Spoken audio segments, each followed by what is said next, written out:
Okay, so trying instead they are hitting me, so I'm just gonna try to karate chop my way to victory.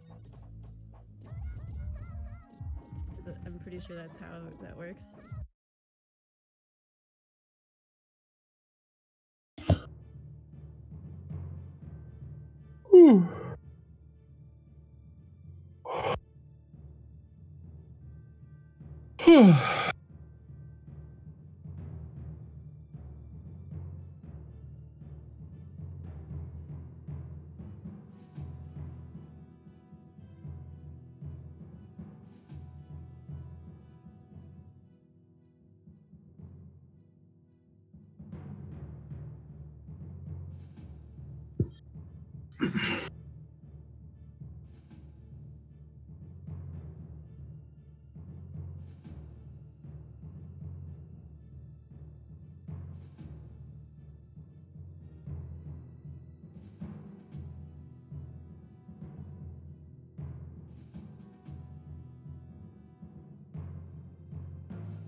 Hello, hello.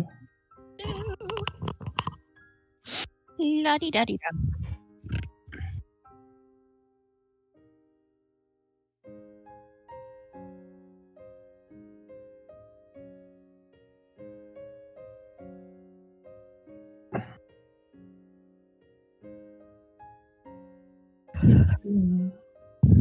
So, I'm just curious. Eh. What was your reaction to this?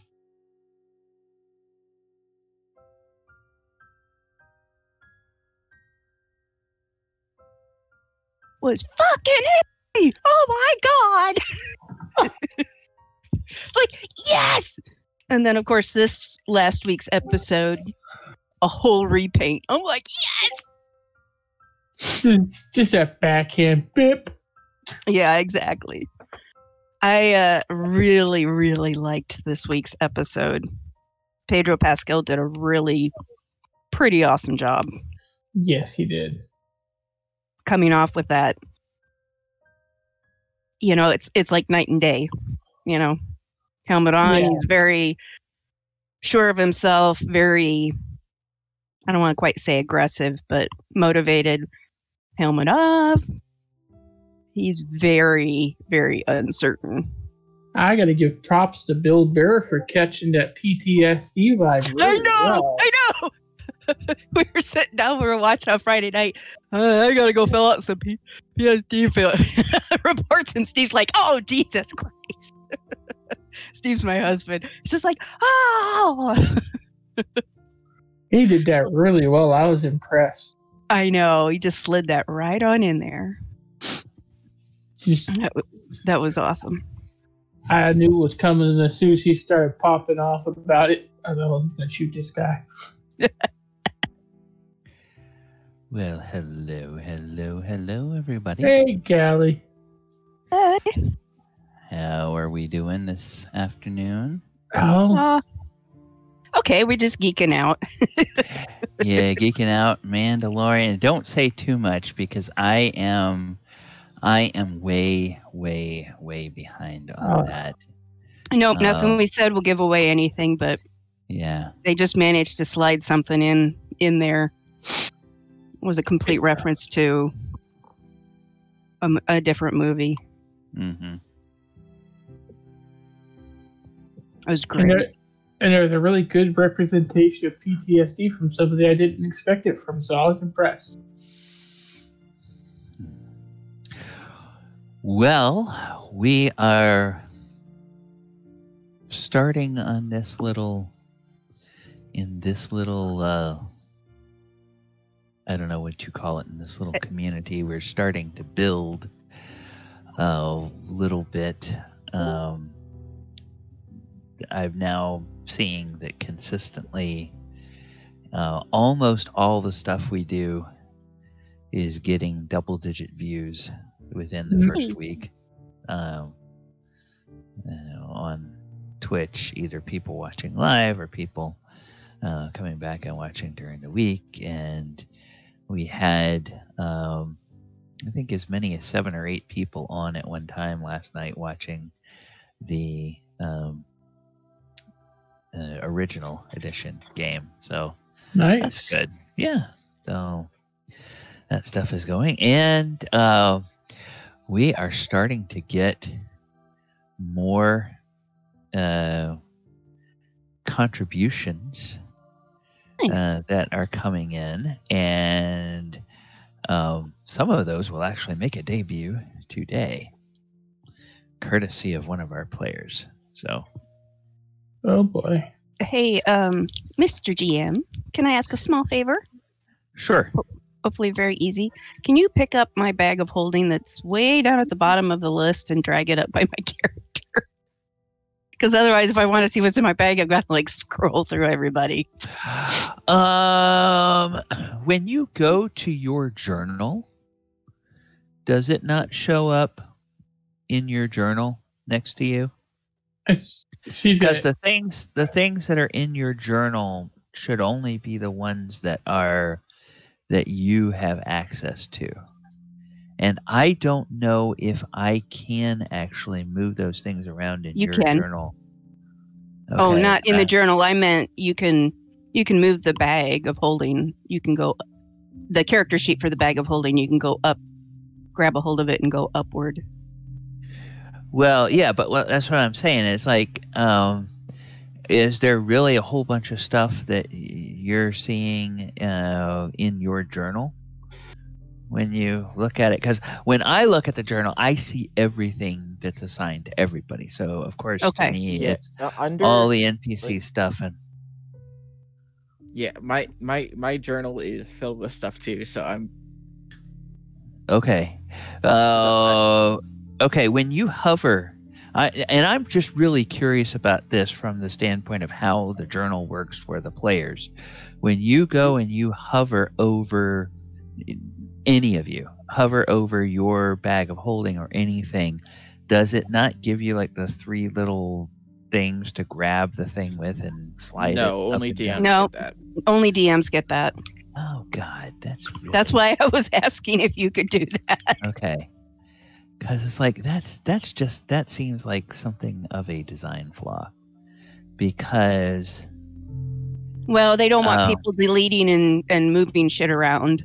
The GM. if it's, I would say, okay, don't let people delete it. But if the GM has put it in your journal, then you should be able to go and move it so that you can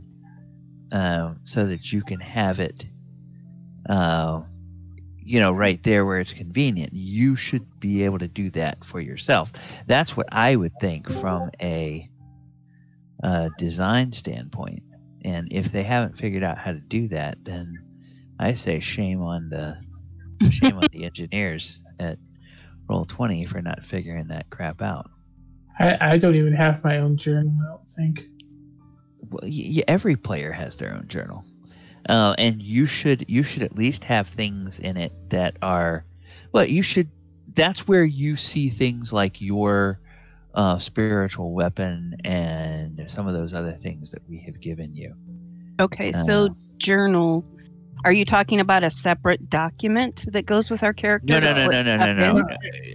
Go to the right-hand panel where it has the little menu, where you normally see the chat log, and you should see a number of little icons. There's one that looks like a folded-over newspaper. That's called the journal. If you click on that, okay, then that should show Gotcha. you only the items that are assigned to you in the game. And then, like I was saying, on my case, I see everything that's part of the game. Right. Okay. I thought you were talking about, because I know that like in one of my games before, I've actually had actual journals. Like if you look on your list, you've got one that says... Oh yeah, those are handouts. Yeah. Okay. Handout. So I thought that was something that you had done, No.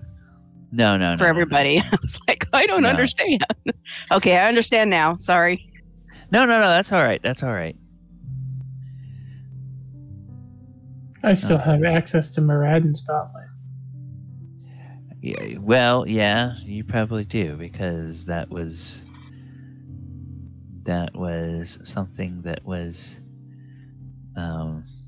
we intended for something else. Okay. All right. Well, we have been sitting here annoying the viewers and listeners People. because we are talking about housekeeping stuff and not talking about the game. Hello, and welcome everybody to the Walker of Waterdeep, session 78. Wow, we are closing in there on some getting ready for another mini milestone in terms of 80 episodes, and then not too far away from having our 100th session. And I don't know. I don't feel like this game really lends it.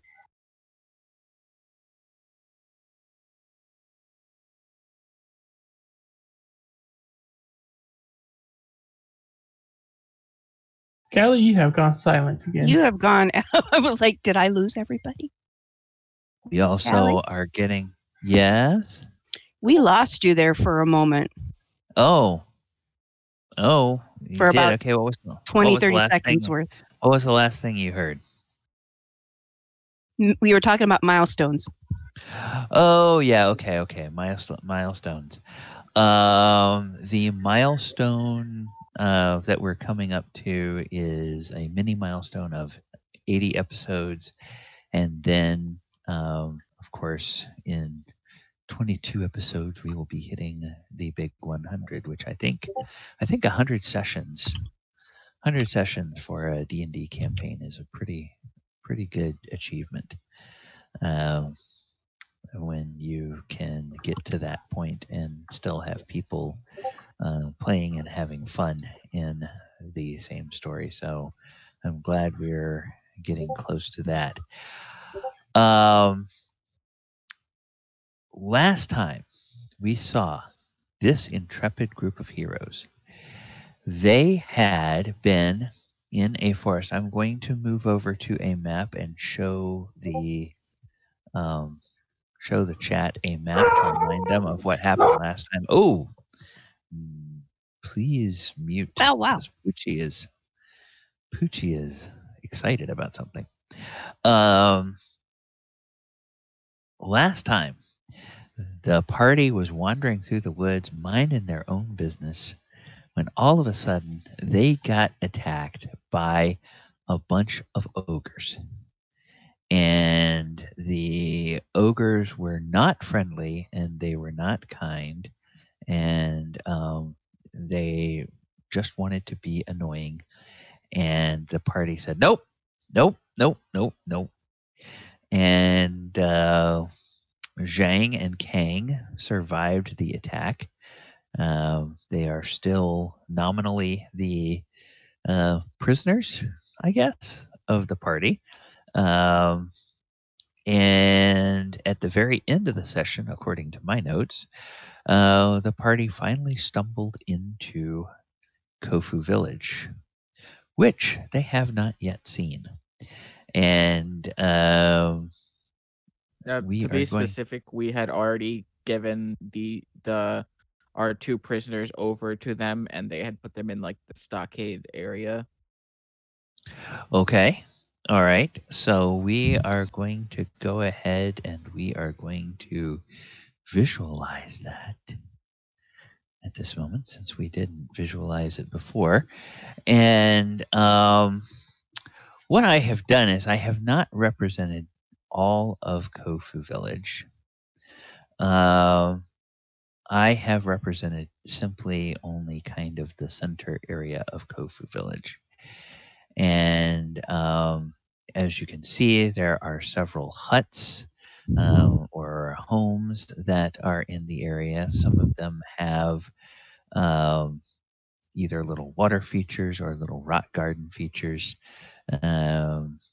There's kind of these little gates that represent that you're getting to the center of the village.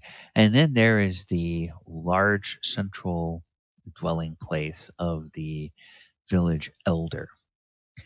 And so you all have handed off Kang and Zhang. So I will go ahead and I will take Kang and Zhang and I will move them somewhere over here. And I will, whoops, God bless it. I will put a helpful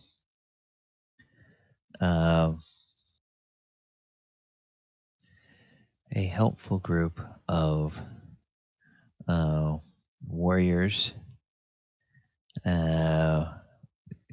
kind of around these two guys to keep them from making trouble, and a couple of rangers. And I think we had also said that they had gone and gotten like some water and stuff for him. And when they realized that Kang was a spellcaster, they fashioned like a little bamboo straw for him to be able to drink out of, so they didn't have to take his gag off, so they can prevent him from casting any verbal component spells. But then these people, these humanoids, they strike you as very, very unusual. Something that perhaps Enka Yelka has seen one or two of these folks around in her time in Kamigawa, but the rest of you have never quite seen anything like these. Those of you from Toril, from the Forgotten Realms, you have encountered in the past Yuan-Ti, which are snake-like people. And those snake-like people from the Forgotten Realms, they have some humanoid features and some reptilian features. Generally, they take the form of either humanoids with 2 arms and 2 legs, or kind of the torso and head of a humanoid, maybe with a little bit of a reptilian skull shape to it. And some of them have the lower body of like a snake. These are snake-like people that Enka will recognize as Soratami is their race, but there are various different tribes of the Soratami, and they all have 2 legs and a fairly humanoid body, including a distinction. I think what is the correct biological term? Is it dimorphism, when you have the genders that present with outwardly physical differences? I think that's what it's called. But I'm no biologist and I don't play one on TV, so I could be wrong about that. The males appear slightly stockier, broader across the shoulders and chest, and they have 4 arms. The females appear, while they appear to be covered in very light scales, like a reptile, the females do present as though they have mammary glands, like a mammal. And they all have 2 legs and they all have 4 arms, and they have hair on their heads. And generally the males either keep their hair shorter or they prefer things like ponytails and stuff like that. And the females tend to have longer flowing hair. Except, of course, there are some, both males and females, that keep their heads shaven. And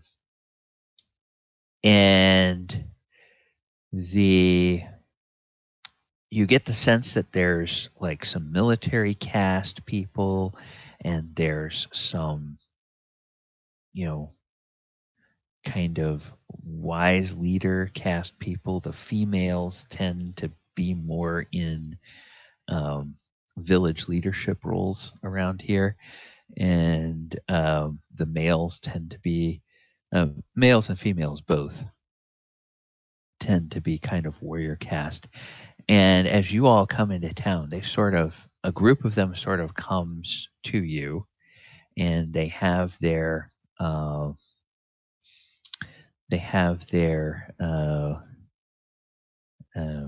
elder that they bring out, and they start leading you up towards the elder's house. So I guess 2 of the kind of village wise women in these two people here.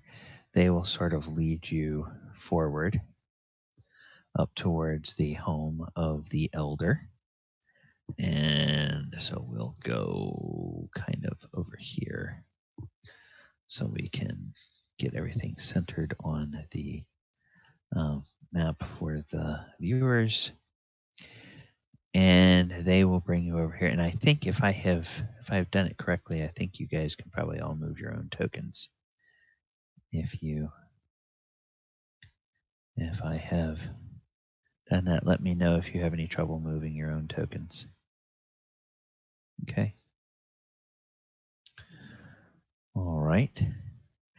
And as you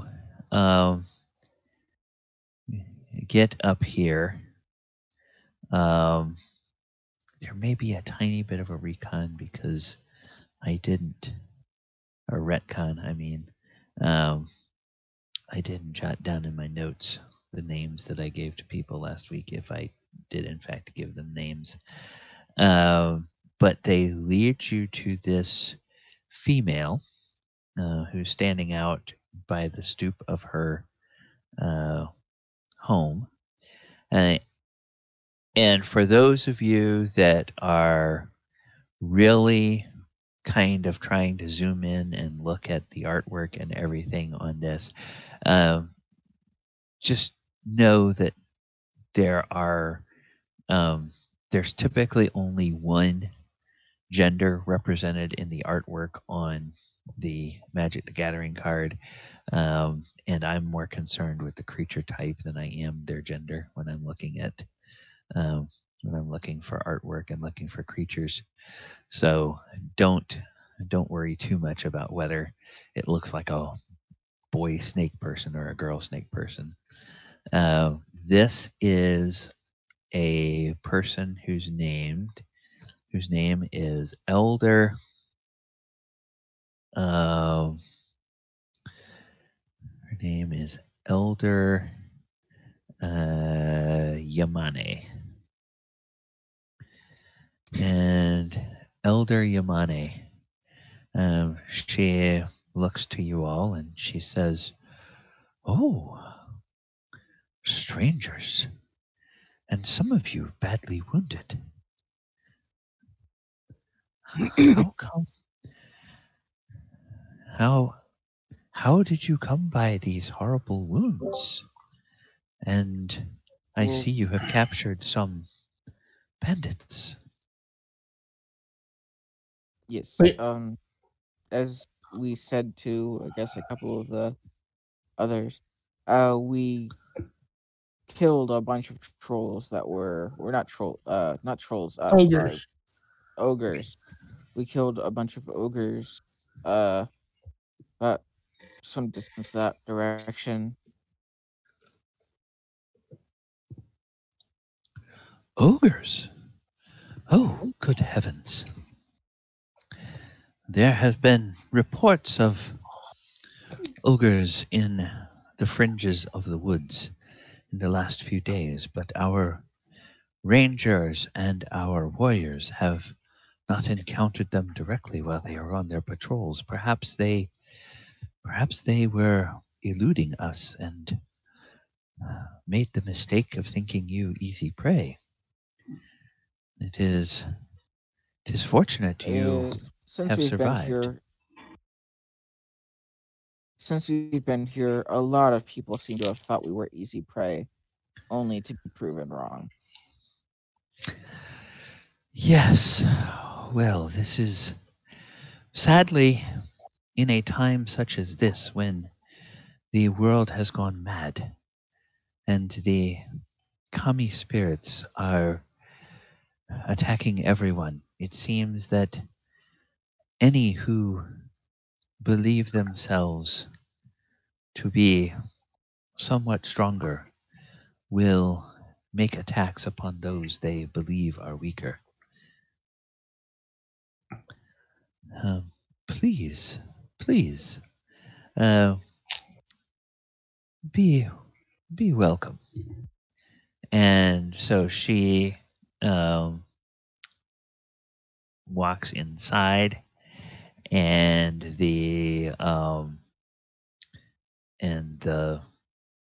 other tribal elders, they indicate that you should enter. And you notice that you guys notice that on this porch that there is a mat right in front of the door, and then there is a longer mat that is beside the door, and on that longer mat are pieces of footwear, so boots and sandals and stuff like that on there. And you realize that the elder, when she steps inside the house, she is barefoot. And and you also notice that while the matrons of the village don't ask anything of you all, they go over and they start removing their boots or sandals and putting those on the mat that's next to the door. So are you guys going to head in? Are you going to doff your footwear? Galibar takes off his leather boots and everything on the side. Okay. All right. Oh yeah, does the same. Okay. And go in. Enka All right. simply looks down and hopes that there's a mat to wipe her hooves off. She Oh doesn't yeah, wear there's shoes. yeah, there is a mat there. I'm going to go over here, and I am going to get this once again, and yes. I shall wipe my feet and go away. Okay, what did I call her? I called her a... Oh, come on. I called her the Orochi leaf collar. Okay, that's the one I need. So we're going to move the ribbon over here. And then we're going to get the leaf collar. And we're going to bring her out here. Okay. All right. So, this is our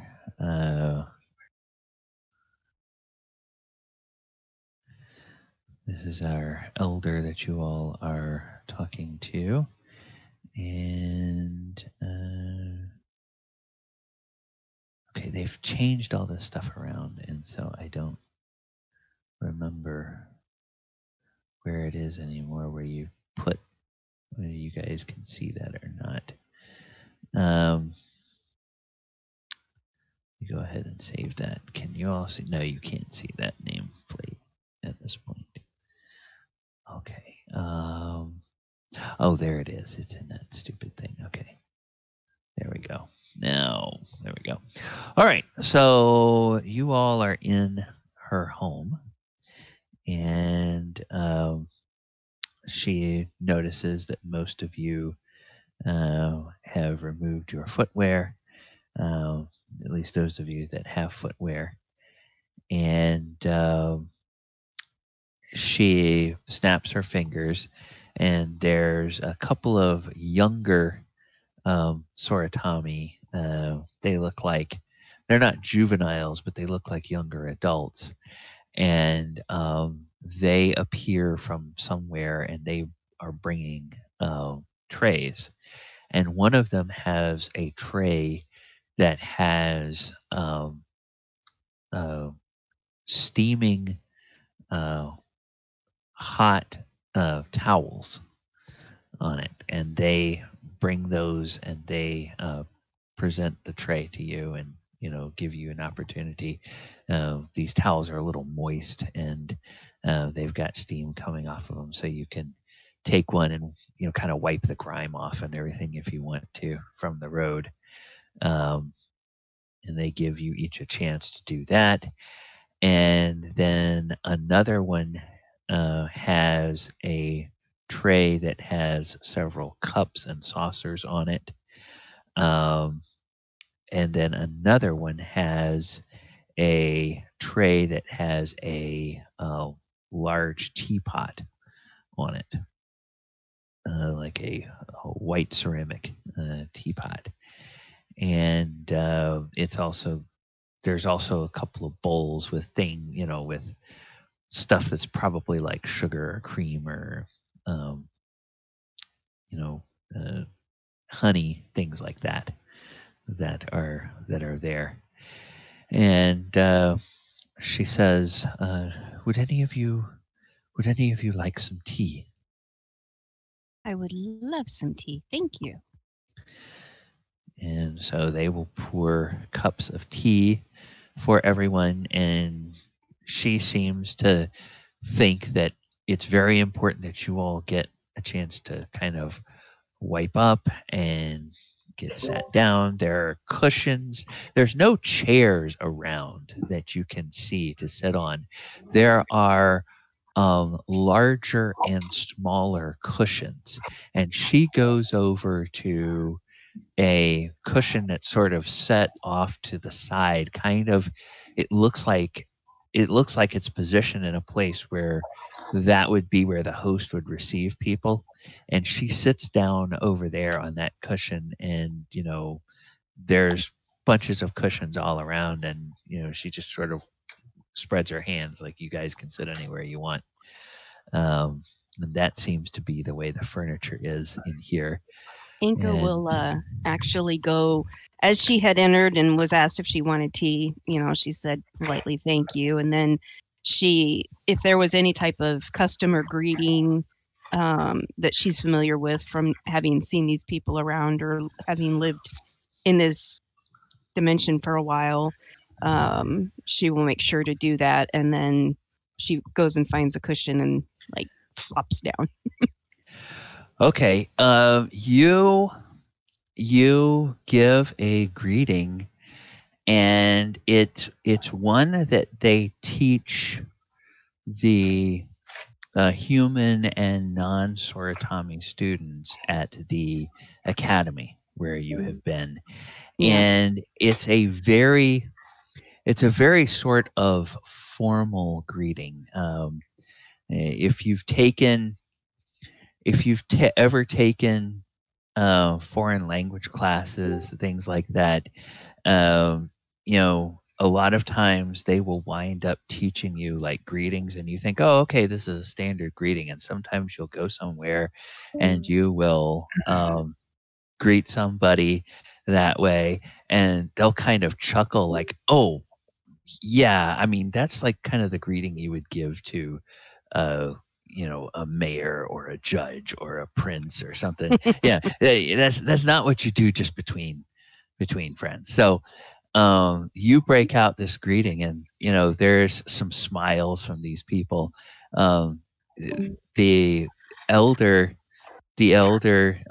returns your greeting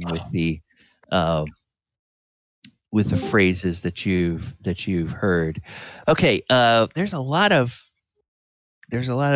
things going on. Are people connecting and disconnecting? Are we having issues with Discord? What's going on here? I'm hearing a lot of stuff. I don't know who's disconnecting or connecting. I did once because something wasn't coming through correctly. Okay. If there's something we need to troubleshoot, let's stop and troubleshoot. Otherwise, if people are just Discord's been having some trouble lately. And it's, okay. All right. Okay. I'm not sure who it's happening to, but yeah. Okay. All right. Well, I'm hearing it. People come on and go off and come on and go off, and it's kind of annoying. But that's okay. If it's something Discord is doing and we can't do anything about it, then we'll just suffer through it. All right. So. she returns the greeting to Enka that she learned, and then she says, "You must have learned that from the academy." Yes, I did. Unfortunately, it's one of those first type of things that they teach us there. You know, those of us that are not familiar with some of the manners and stuff within the countryside, or that might be new to the area.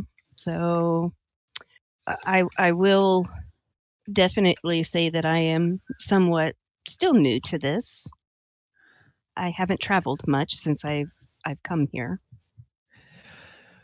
Well, welcome, and you do us a great honor with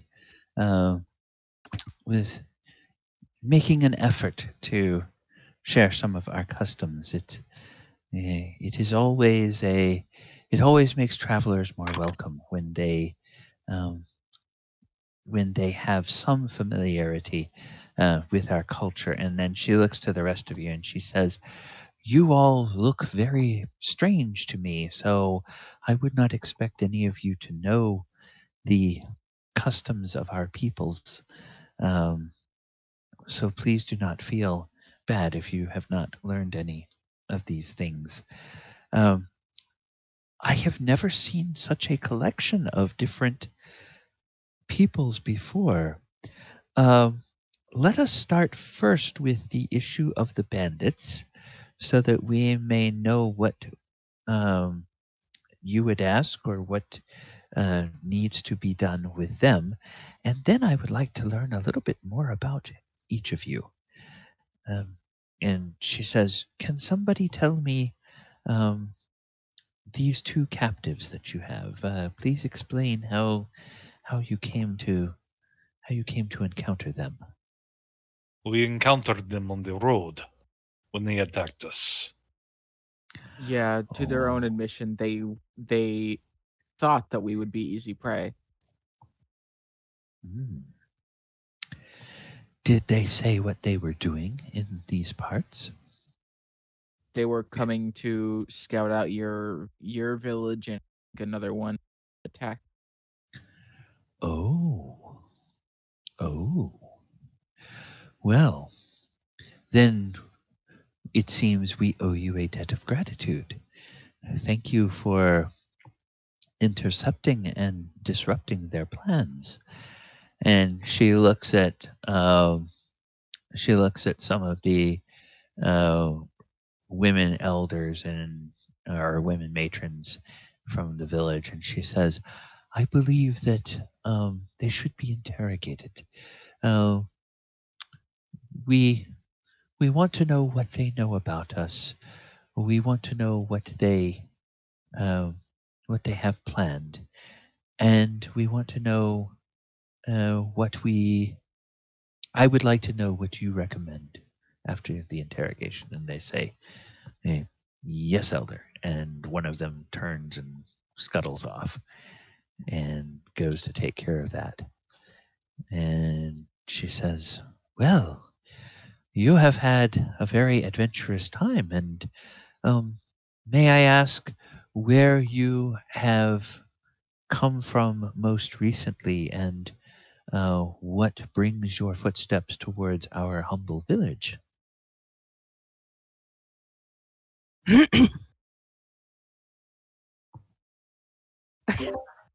We came from the home of the Aki. Oh, up in the mountains. Indeed. The Aki. And they sent you to us? Well, we're actually going beyond into the forest. Ah. And might I ask what the purpose of your visit to the forest is? A bit of scouting, and we're looking for somebody. I also wish to Ask aid from the monks that live in the forest. Oh. Do you follow a monastic tradition of your own? I do. Ah. Well, the monks of Junkai, they are, I suppose, like all peoples in their own way. Some of them you will find are people of great honor and follow rigidly to noble pursuits. Others, well, they use the discipline of body and spirit as a vehicle to, well, let us say, to be a little more violent towards those who do not follow their own traditions. So I hope that you have success in encountering those that would welcome your inquiries, as opposed to those who would as soon try to smite you down as talk to you.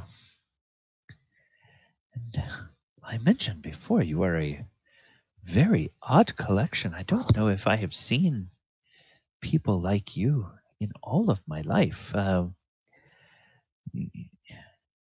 believe introductions are in order then. Yes, yes. And she turns to Enka, since Enka spoke up. Please, tell me a little bit about yourself.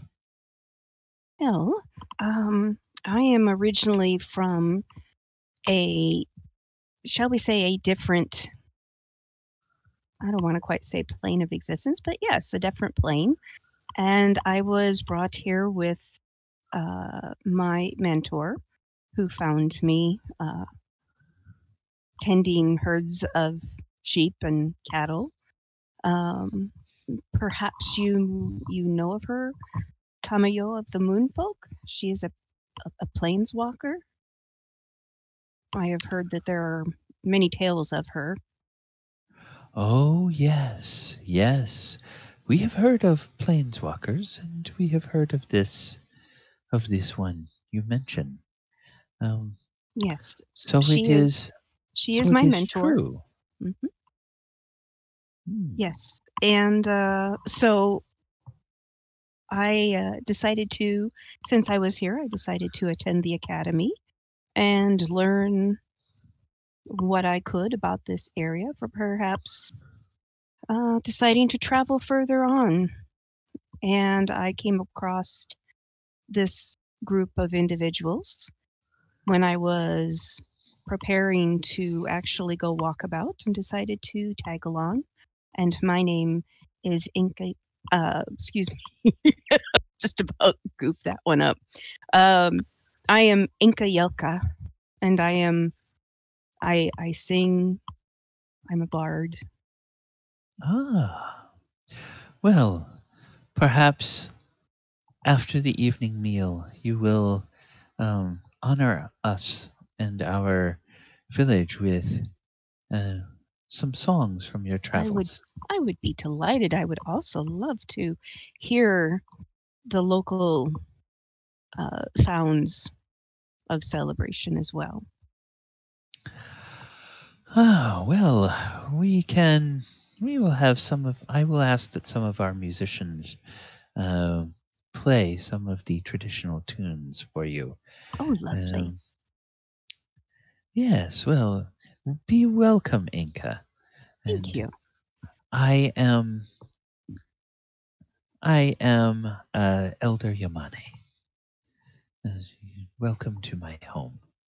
And then she turns, and since Enka is on one end, I'm just going to go down the row on this screen here. She turns and she looks at Adamant and she says, you are perhaps the most unusual person I have seen clad all in metal as you are. Please, I would be interested to know more about you. There's going to be a little bit of noise in the background. That cat has done something. We don't know what. It's not good. But, yeah.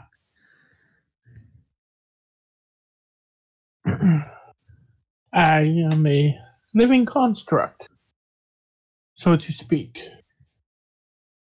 Oh, very interesting. I'm built and created, but given a soul. Very interesting. And do you hail from the same plane, as it were, as Enka, or do you come from another place? Myself, Oyohusa, and Galibar here, we are all from the plane of Toril. Ah. And did you travel in the company of a planeswalker as well? No, we are on a unending quest to help the planeswalker. She's in grave danger. Oh. We've been to like 4 or 5 other planes, so technically aren't we planeswalkers at this point? Well, if you have traveled to many planes, to me that sounds like you are well on your way. If I am not well versed in such things, I do not know what makes one a planeswalker. But they say that I am a leaf caller because the tradition holds that those with the access to the magics, the humble magics, in my opinion, that I have, can encourage the new growth at the end of the winter and beginning of spring by the connection that we have to the land and to the trees. But so if that makes me a leaf caller, then perhaps traveling to different planes makes you planeswalkers. It would make sense to me. Well, be welcome. And did you give your name, Adamant, or not? I don't know. I don't remember whether you did. I don't think he would have. He would have, yes. Okay. Well, be welcome, Adamant. And then she turns and she looks at Oyohusa.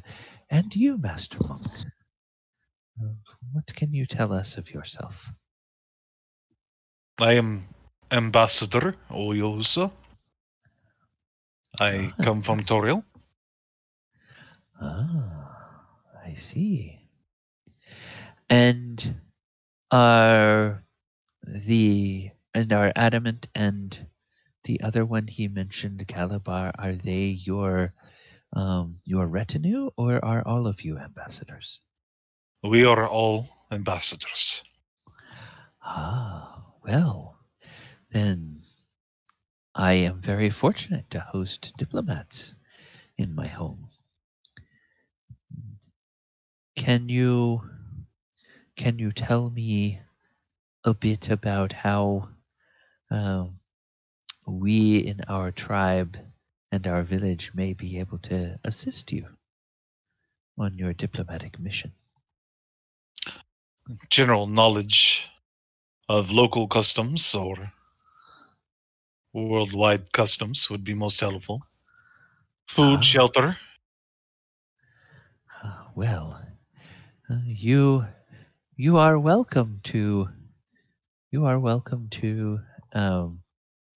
sleep on the floor of my great room here tonight, so we can offer you shelter, and we can feed you a meal, as diplomats are diplomats deserve, and then we can have discussions and get you on your way when you are ready to continue. Well, thank you, Ambassador Oyohusa, for coming. And if I may ask, what do your people call yourselves? Because I noticed that most of you have a very different look. I see a slight resemblance between you and the young lady, but there's the skin tone is different, and there are other features that are a little different. What are your people called?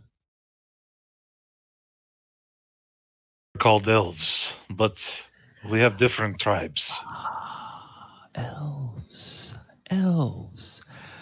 We have heard tell of elves, but I have never met an elf. So this is what you are like. That is most interesting. Thank you, Ambassador. And then she turns and she looks at Galibar and she says, "And you, I can tell you are a powerful warrior, and you have a most formidable looking weapon. But tell me a bit more about yourself, please." Well, my name is Galibar. I am a half-orc with the soul of a dragon. This on my back is... my weapon is actually sentient. Its name is Willow Roar. Oh, that is very special indeed. Willow Roar. That sounds like a noble name for a weapon. It used to be a very powerful treant. A shepherd of the trees. Well, it must have a story for it to have become a weapon, even sentient. Perhaps sometime, if time allows, before you all travel on, you can share the story of your weapon with our village. They would be most interested to learn about that. You all indeed must be ones not to be underestimated. I can see why these bandits and the ogres ended up on the wrong side of those fights. Oh, this is tremendous.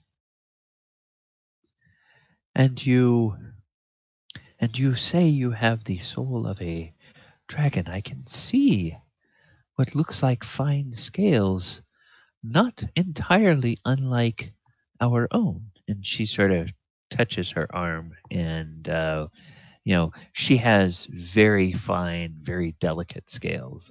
These people all do. It's they're definitely remind you kind of serpent-like scales, but even a little bit finer than those. And she says, "I would be very curious. There are dragons in our world that we hear tales of, but they are mostly spirits, and they do not often manifest for mortals such as us. It is very interesting. In your world, dragons must be something of a different aspect, if not a different race of creature." Yes, I have been told about your dragons, and they do seem very different. The type of dragon that I have, well, soul of one of my ancestors they were called silver dragon. They are very social, being. Dragons in our world, they tend to always have a kind of treasure that they enjoy collecting. Silver dragons enjoy collecting relationships, friendships. Very interesting. Very interesting indeed. Well, and you are not what one would expect from a hulking, powerful warrior. Very, very eloquent and full of surprises. Well, welcome, Galibar, to my home. And then she turns and she says, certainly not least among you, my child, you are absolutely lovely, she says to Elora. She says, can you tell me a bit about yourself?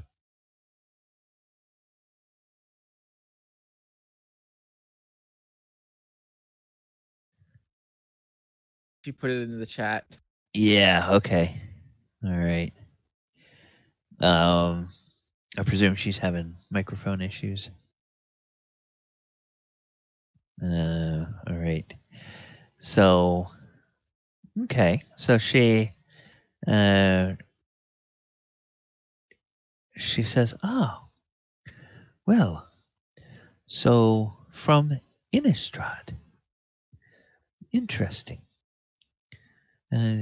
This is, she looks back to Adamant. She says, I presume this Innistrad is one of the other planes where you and your companions have traveled? Indeed. It is a plane ravaged by demons and undead. Oh, goodness. Goodness, well, it's a good thing that you got this child out of there. And then she says, well, you are all welcome. And now I know you must be tired from your journey, so I will not keep you wagging your tongues any longer. I will let you get some rest, and then we will have some dinner this evening. And she looks to Enka and she says, and I will have the musicians play some of our local songs for you, and you can perhaps share some of your music with us. And if any of the rest of you feel like sharing any of your stories, I know that there will be many in our village that would be interested in hearing them. And so she basically gives you guys leave to sort of stretch out, and a couple of the other people that have been milling around bringing the tea and stuff, they now bring basically clean bandages and additional things like pillows and cushions that you can lay on as opposed to cushions that you can simply sit on. And they offer to assist with, see if you guys need anything like hot water for cleaning wounds, or if there's other things they can bring to you. And they... Go ahead. I was going to say, I will ask one of them if there is a local bathhouse. They say that there is a bath in the back of this house that is for guests, and when they lead anybody that's interested back there, you find that there's actually this room that has a flagstone floor, and it's got 3 huge copper tubs that are the size that an ogre could easily stretch out in. And those can be filled with hot water. There's a big cauldron that just simply has water in it over a low fire. And they have some large buckets and some ladles, and they can fill the tubs, and then they have a pump that they can use to fill the big cauldron over the fire with again. Okay. And I will definitely partake of one of those tubs. Yeah. And so there's like 3 of you at a time can bathe if you want to, each one of you having your own tub. I presume that would not be something that Adamant would do, but I don't know with Warforged. I mean, I don't think they rust if they get in water, but I don't know what they would do for cleaning. No, he would use some oil to clean himself up, but then he's gonna be spending a good bit of time mending his broken body. Okay, all right. Galibar's just gonna use prestidigitation, clean himself off, okay, and make himself smell good. Where's the fun in that? No, it doesn't help you relax and. Boring. Yeah, they will.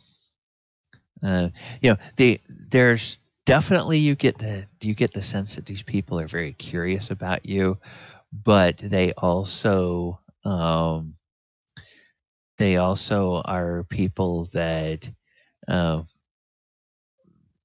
seem like they respect the privacy of people and whatnot. So you all get those of you who want to get your baths, those of you who clean up in other ways get cleaned up. And so, you go ahead. Would everyone be led into that room, first of all? Yeah, you all would be shown that room, and then, like I said, those tubs are huge, and presuming that people would want to have a tub for themselves, 3 of you could bathe at once. So it sounds like Galibar and Adamant are not going to partake. So there's 1 tub for Enka, 1 tub for Oyo, and 1 tub for you. And then it would just be a matter of whether you would want to bathe while other people are in there, or whether you'd want to wait until the other people Enka is are out. not shy. She's just like, I don't care. I need a bath. Yeah. I need to soak. Yeah. As soon as she sees Galibar trying prestidigitation clean himself, she'll do control water and just dump water straight on him. And then afterwards, she'll go in and she'll do a cannonball in one of the tubs. How rude. Well, I realize they all have to clean that up. After she soaks me, I just prestidigitate myself dry. And just walk out the door.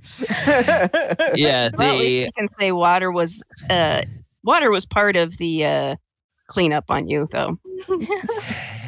Yes, and the you can tell that the way this room is built, it's flagstone floor, and when the splashing and everything goes on, you can see that it's kind of cleverly designed, where there's a very slight slope heading from the main house towards the edge, and along that little wall there are places where it also seems like there's kind of a very slight waffling to the design of the floor, because the water seems to collect in little channels and runs out through little slits at the bottom of the wall there to a little feature outside, just outside of the house there. So it's fine splashing stuff in here. Nobody cares, and they don't worry about cleaning up because they know it'll kind of basically clean itself up, and then it'll air dry when once people aren't in here anymore. But you all spend some time, and I'll say that enough time elapses for a short rest while you all are bathing. So any of you that want to do something with a short rest, you can consider that by the time everyone is done bathing, you have a short rest. And then as you come back, you see that now the elder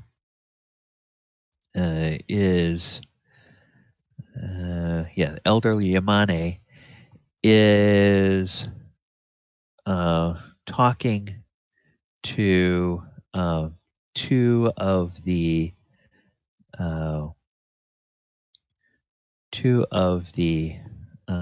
other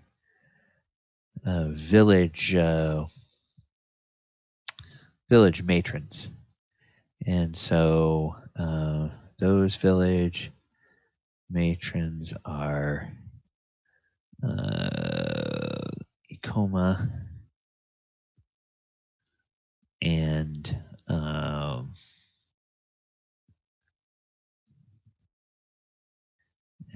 Saigu. Okay. So village matrons are Ikoma and Saigu. And you can hear that they are talking about the prisoners. And they are reiterating some of the same information that you all heard last time, which is about how the bandits are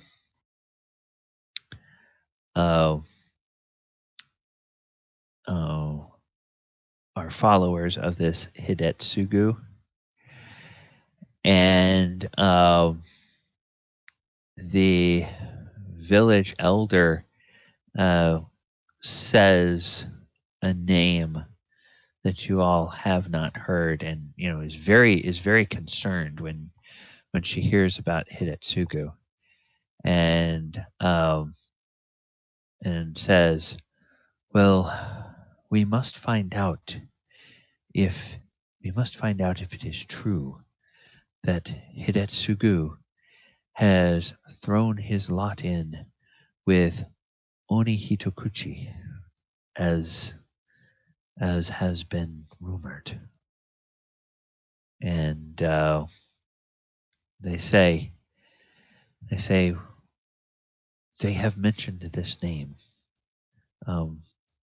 What is that, elder? What is Oni Hitokuchi?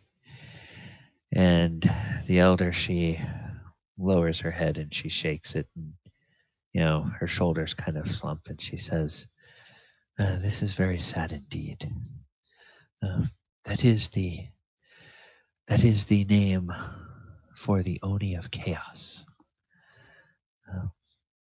And I'm afraid that if they follow Hidetsugu, and if Hidetsugu has been corrupted by Oni Hitokuchi, then they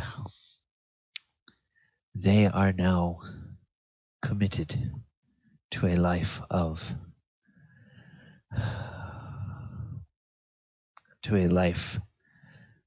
destruction.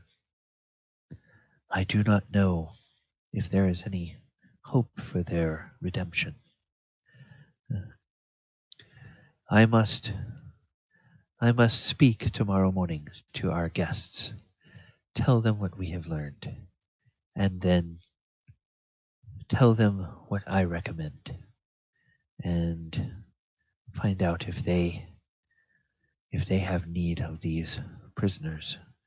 For I think the longer that these bandits are alive, the more trouble they will cause for people. But let us not trouble our guests with that now.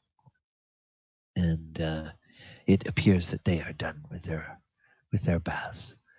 And so the two matrons, they bow and they say, "Yes, Elder." And she says, "For tonight, see that the prisoners are secured, and have them fed, but have them well guarded through the night. We must know what our guests decide in the morning." And so they go off, and you all are coming out, and she's like, "Oh, well, you all look refreshed and cleaned. I have had the liberty of asking my cooks to prepare a light repast that may tide you over until dinner this evening. But now I have some business to attend to, so I will leave you to rest until nightfall, when we will call everyone for dinner." And you can see that now these servants, if you will, are coming out, and they have more trays, but the trays themselves take the form of like low tables, where they're kind of wide, long trays, and they have 4 little legs, 2 at each end. And they kind of come out into the middle of this area where there's some of the cushions kind of ringed around them, and they just set those right down on the floor. And these trays are filled with what looks like some sweet and some savory little kind of bite-sized things. It's kind of like the Kamigawa version of hors d'oeuvres, or maybe horse duvers. Yeah, Sorry. yeah, yes, horse duvers, and they. So there's some things that kind of look like they're fruity, and there's things that look like they're kind of little pastries, and then there's things that look kind of made mostly of leafy and meaty vegetables, and then there's a couple of things that look like they actually have meat from some kind of creature that are on them. And so you all can take your pick, and then there's another service of the tea, and then there's a pitcher of water, and there's a pitcher of some dark liquid that when you sniff it, it smells a little bit like wine. Some wine.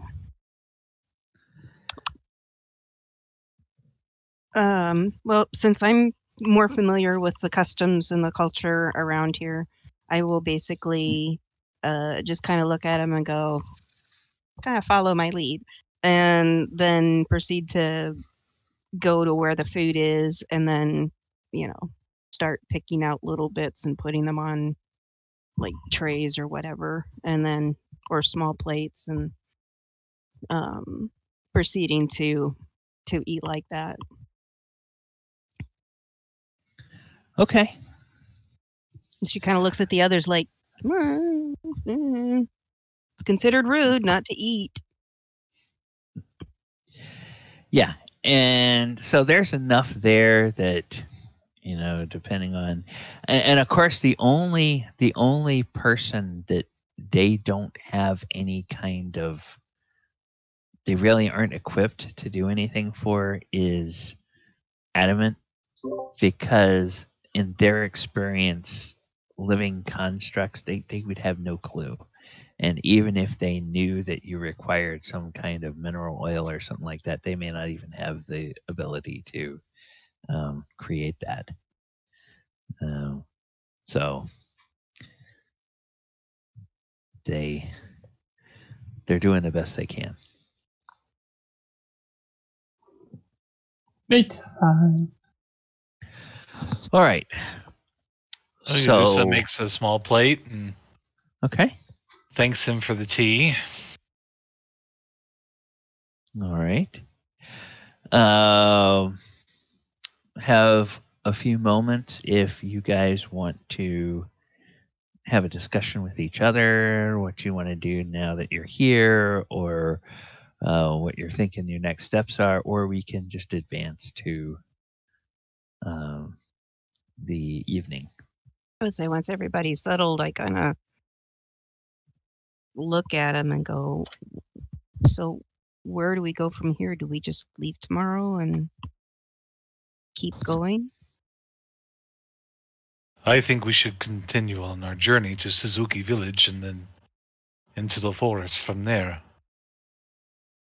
Okay. Elora wouldn't garden herself a big, huge plate of food, and she would be stuffing her face full of food. Says, I'm going to toilet. And she tugs with her mouth full. It's really good. Galibar walks up next to her with an even bigger stack of food. You do realize, guys, that they're going to give us a whole nother meal here in a little bit. This is just to tide us over until dinner, right? Elora's face will drop as she looks down at her plate and thinks about how much you may eat that. It's just I wanted to make sure that you guys understood that there will be a lot more food in the coming hours that don't want to overfill yourself, because usually the best is saved for the large meal. And you don't want to be rude by not eating the meal. So, I mean, definitely eat up. You don't, or share amongst us, because you don't want to waste the food. But just letting you know that it's just meant for finger foods. You don't have to worry about me. I can. Well, I know you can, but I'm talking about those that are slightly smaller stature and not quite so Adamant pets Elora. Oversized. Elora will just be staring at her plate in disbelief.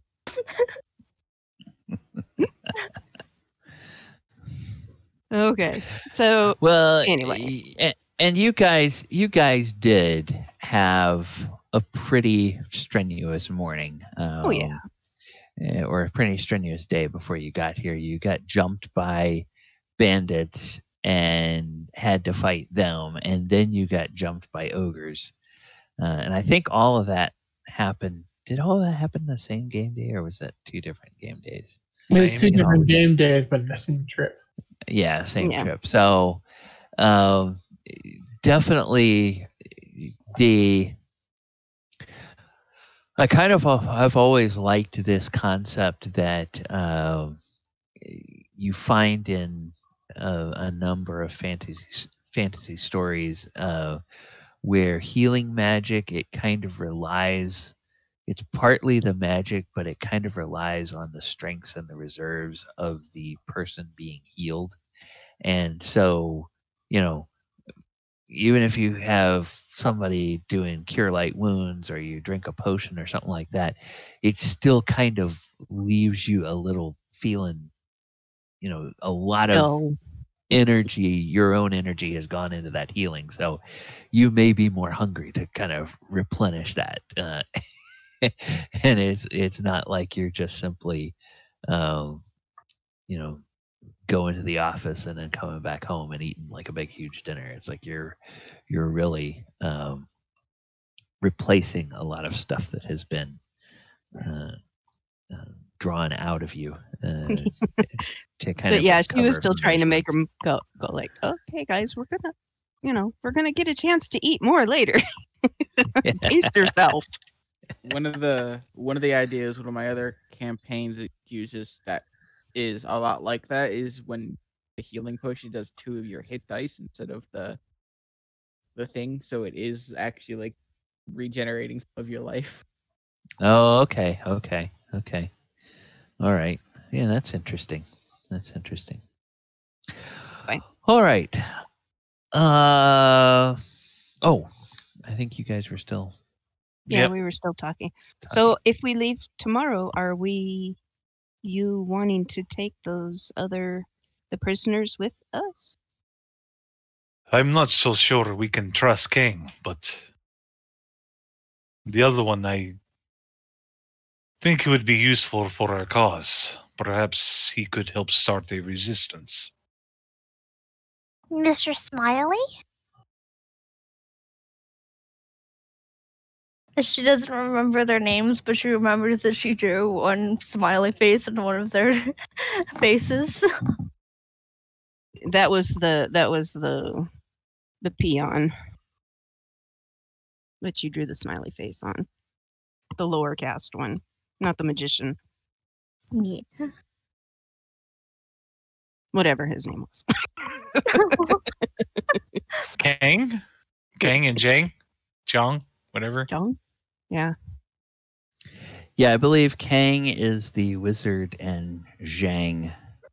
At least I think that's how you pronounce the X.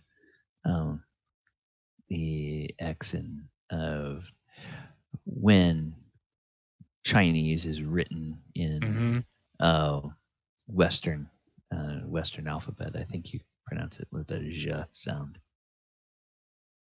So I think Zhang and Kang.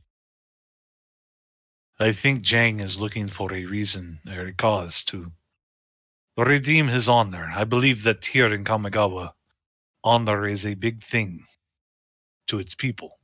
It is. But there are some men that honor is fleeting. When you are starving and hungry or have a grudge, it is only a convenience at that time. Well, Indeed. it's considered a Ronin, which Yes. he described as being an outcast from losing honors. I don't know. I think that perhaps he could be useful. I would like to take him with us. All right. What about the other one? Do we leave him here or? That's Did one you- I think we should leave here. Did he swear fealty to you or? No, neither of them did, but at least Zhang said that he would follow us and was interested in getting his honor back. Then he should come. The other one, magicians aren't always to be trusted. And she kind of looks at the magicians in the group and gives a wink. We are all casters of some sort. That is What very are true. snails? I talked to like 4 snails before, and they all treated me the wrong way. They're kind of rude. Birds are very much more trustworthy. Just a little nod her head. I see. God damn, shaking hands. Anyway. Slowly putting food in her mouth this time instead of just shoving it in her mouth. Okay, I'm gonna go really slow here. Stick it in my mouth. Okay, so she's just like, okay, I just wanted to make sure we were all on the same page.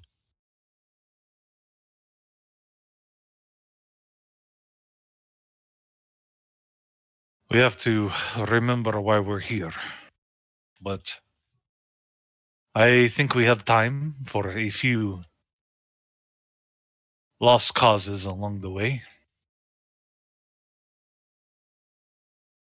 Well, as long as the lost causes can travel, I don't have a problem with it.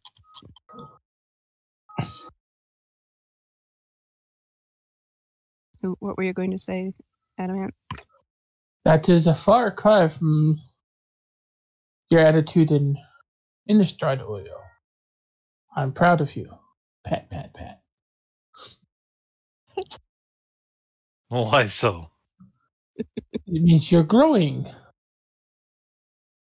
When he says that, his hands kind of go up in the air. You're growing. I mean, to be fair, Innistrad is not a fun be at all. This place.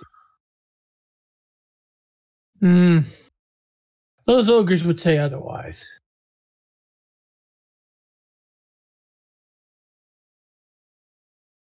There's nothing fun about that. I mean, an ogre is much more fun to fight than a zombie. I don't know about that. I can punt one, and the other punts me.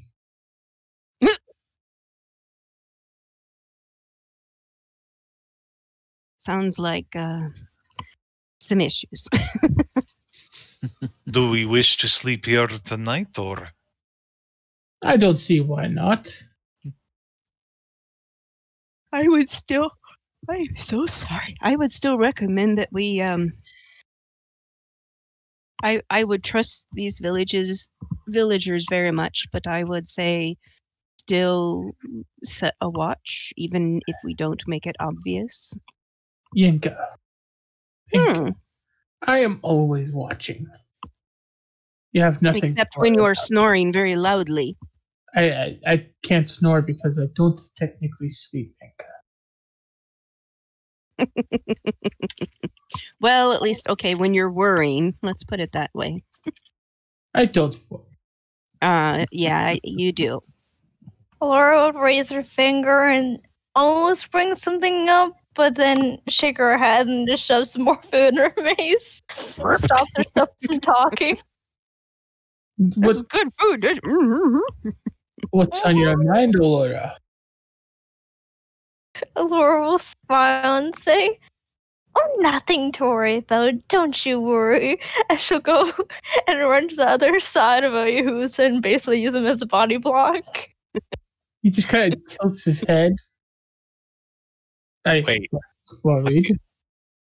I was curious. Wait, what do you do? She uses you as a bodyguard, basically. Oh.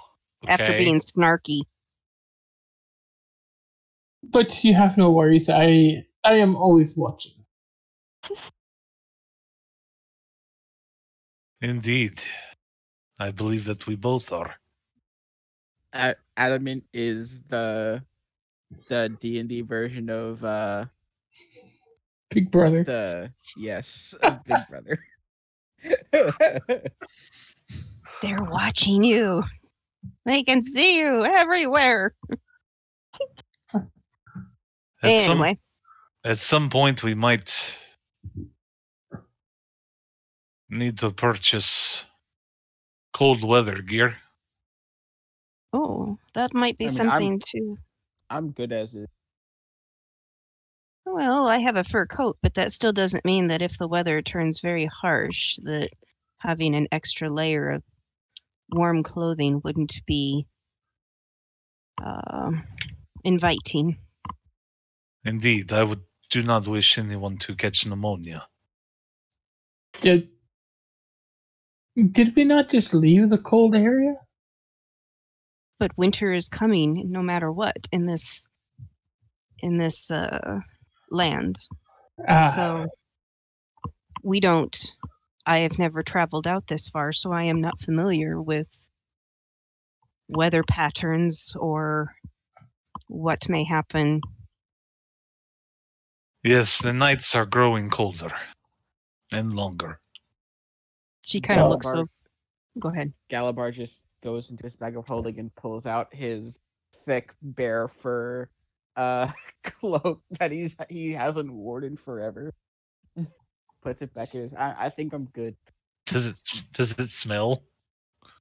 I prestidigitation everything. Okay. Dry clean.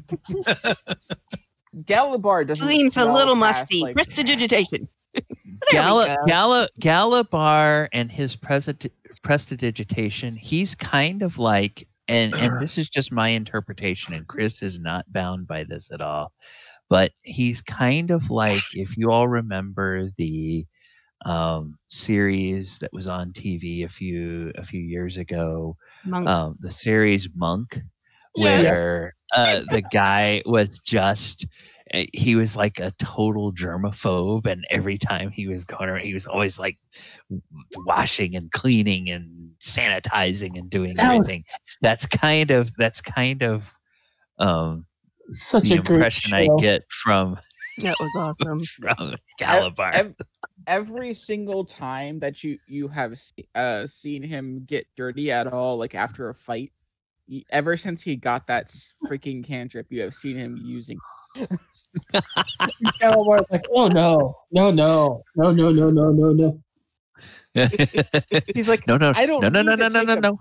He's No, like, no. I don't like. I can just skip things if I just automatically clean myself and clean my weapon.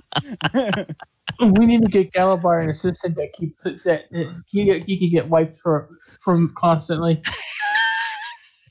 Could always come up behind him and do the whole cowlick thing on him. Oh. His hair is in a ponytail. Okay. I wasn't talking about licking your hair, honey. He just got Cowlick. Monk from the TV show. Anyway, all right. So I'll basically look around and go, okay, well, I guess any requests of what you want me to perhaps sing to these people? I mean, later I'm going to probably be telling them my stories and Willow Roar's story. I did not know you were a bard. No, but I am fairly charismatic. Story. I see. Yeah, Galibar has that whole performance charisma about him. It's part of that background of being a gladiator. Oh yeah. You know, he's extremely She's just giving him a effective. hard time. Yeah, he's extremely effective and proficient as a fighter, but he also looks good doing it. Has the every time he does the pose, hands on fists or fist on hips, he has that little gleam on his teeth, Yeah, exactly. Ding. Okay. All right. So I think we're ready to move on. Yep. Okay. So the evening comes, and those of you who need maybe less rest than others or are more observant, you notice it sort of out in the center of the village, in between those two gates, if you will, that are on the road on either side of the elder's house. There's they put up some tables, and they bring some chairs, and there are like some traditional type of chairs that are set out for these tables, but there's also some like cushions, but these cushions are like wrapped in or have leather hides on the outside, as opposed to like fabric that you would have on cushions inside, and they're kind of more rough and tumble, heavy duty leather, not like polished interior leather sorts of things, not rich Corinthian leather. As Ricardo Montalban used to say. But they are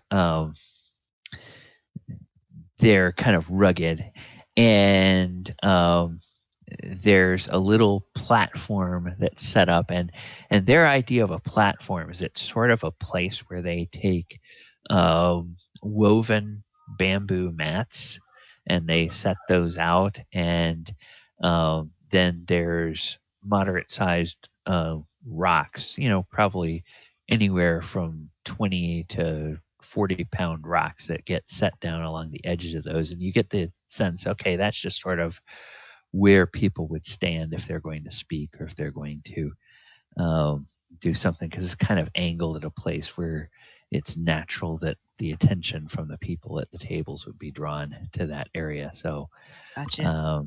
You kind of it's all get that feng shui thing.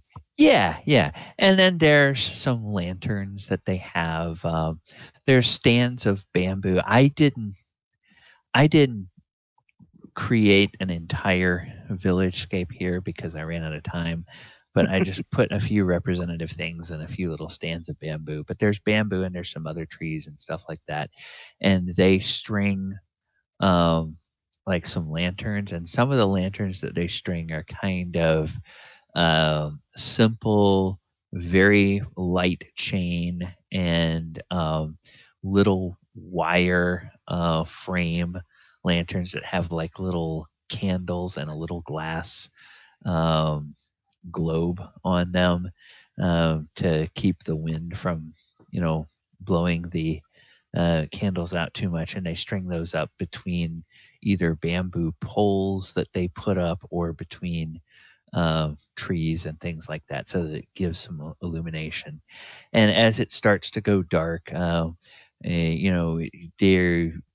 is definitely, you can feel a little autumn chill in the air, and you see that little lightning bugs are out, and so they're kind of off on the grass, and you can see those around, and then you can see them off in the trees on the edge of the village as well. And Can you flip us over to the map? Oh, sure, I can bring you over to the map. I didn't go and put out all the table and everything, so that's fine. But just sort of to give you an idea, this is all sort of happening out in this sort of area here. I am going to take, for the time being, I'm going to take Kang, and I'm going to take Zhang, and I am going to move them to the DM layer so that they are not part of this these festivities. And so then, yeah, it's kind of all out in this central area here is where everything is set up. And so you have people from other parts of the village that are all coming in, and then they're sort of all moving around and getting into this area here, and then the elder, she will come out, and there's a table that is set up that has 6 places at it, and it is it's a table that there's a chair placed only at one end of the table, and that chair is kind of a little bit fancier. It's not super fancy.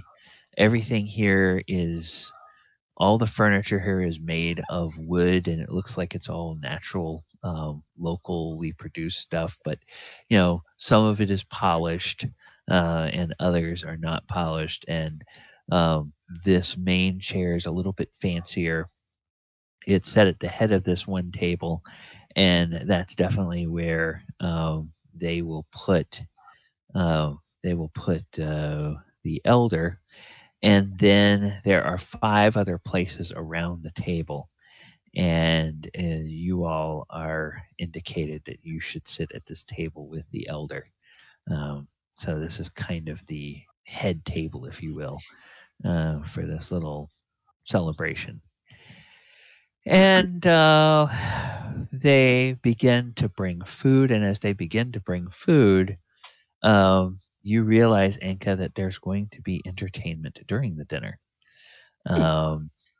there are 3 people that go over to this little stage here. And there is 1 man and 1 woman, or 1 man and 2 women. And the man and 1 of the women have instruments, and the man has a set of pipes that looks kind of like a cross between sort of a pan flute and a normal flute, because it's the sort of set of pipes together, but then several of those pipes actually have little finger holes that can be manipulated like a normal flute. What is the name of this thing? Sorry, you don't know. You out of don't character, know. though. Okay, I was gonna say, is it anything like I've got? I have a Schwam. Is that how you say it? SHAWM. Schwam. SHAWM. Mm-hmm. Let's see. No, that's okay. That's more kind of like a wooden kind of cross between a flute and a trumpet is what it looks like. This is more, if you imagine kind of a group of pipes together like you would see in a pan flute, but then several of those individual pipes having finger holes like a normal flute. Okay. So just a little bit of a different type of instrument than you've ever seen. Okay. And then the woman has a stringed instrument. And this stringed instrument is a very delicate looking sort of rounded triangular body. And then it has what looks like 4 or 5 strings on it.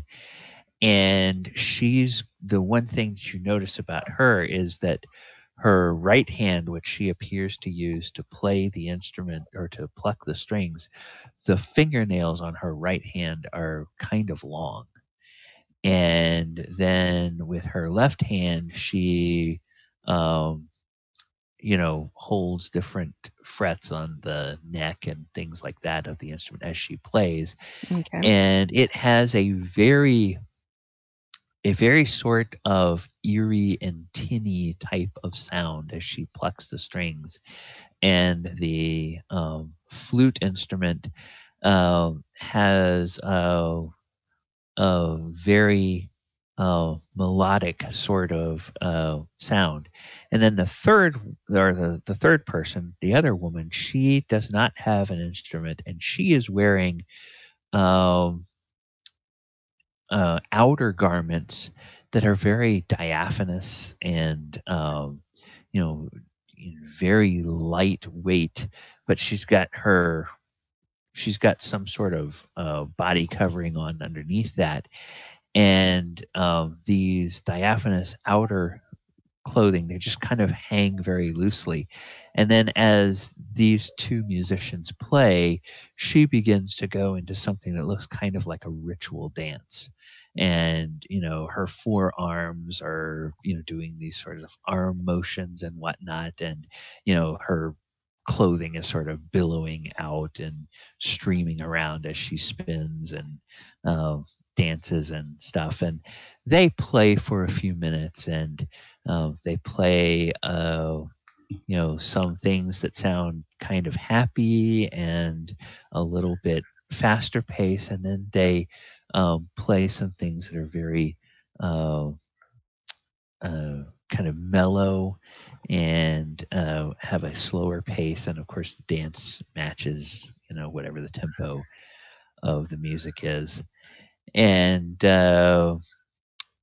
so you also notice that the dancer has she's apparently got some sort of paint on her face because her skin tone is very different, and it's very pale compared to the skin tone of the other people. And you may have seen this person around before, and you get the impression that when they don't have that makeup on, their skin tone probably matches everybody else.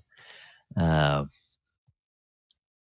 so they play a few of those, and then the dancer will leave the stage, and one of the other men from the village will come up on the stage, and they begin to play something, and he sings. And he's got this really rich baritone voice, and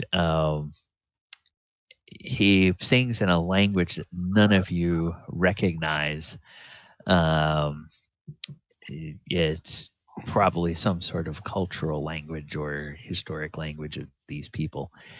And but as you're listening to it, you almost feel like you know what he's singing about. And you feel like it has something to do with the history of the people, and or maybe the history of the village or something. But obviously, you don't know the words, so you can't tell exactly what it is. And but you kind of get that feeling. It just kind of has that feeling in your minds that this must be what they're doing. And then after he sings a couple of songs, one is a ballad and one is a little bit of a he ends on a little bit of a happier tune, and then they all three exit to that stage, and there's polite applause by everyone. And Enka so was now very intent on the whole thing. Okay. And now, of course, that little stage area there is empty, and there is nobody there. You do not feel, Enka, like you are being, like you're being rushed.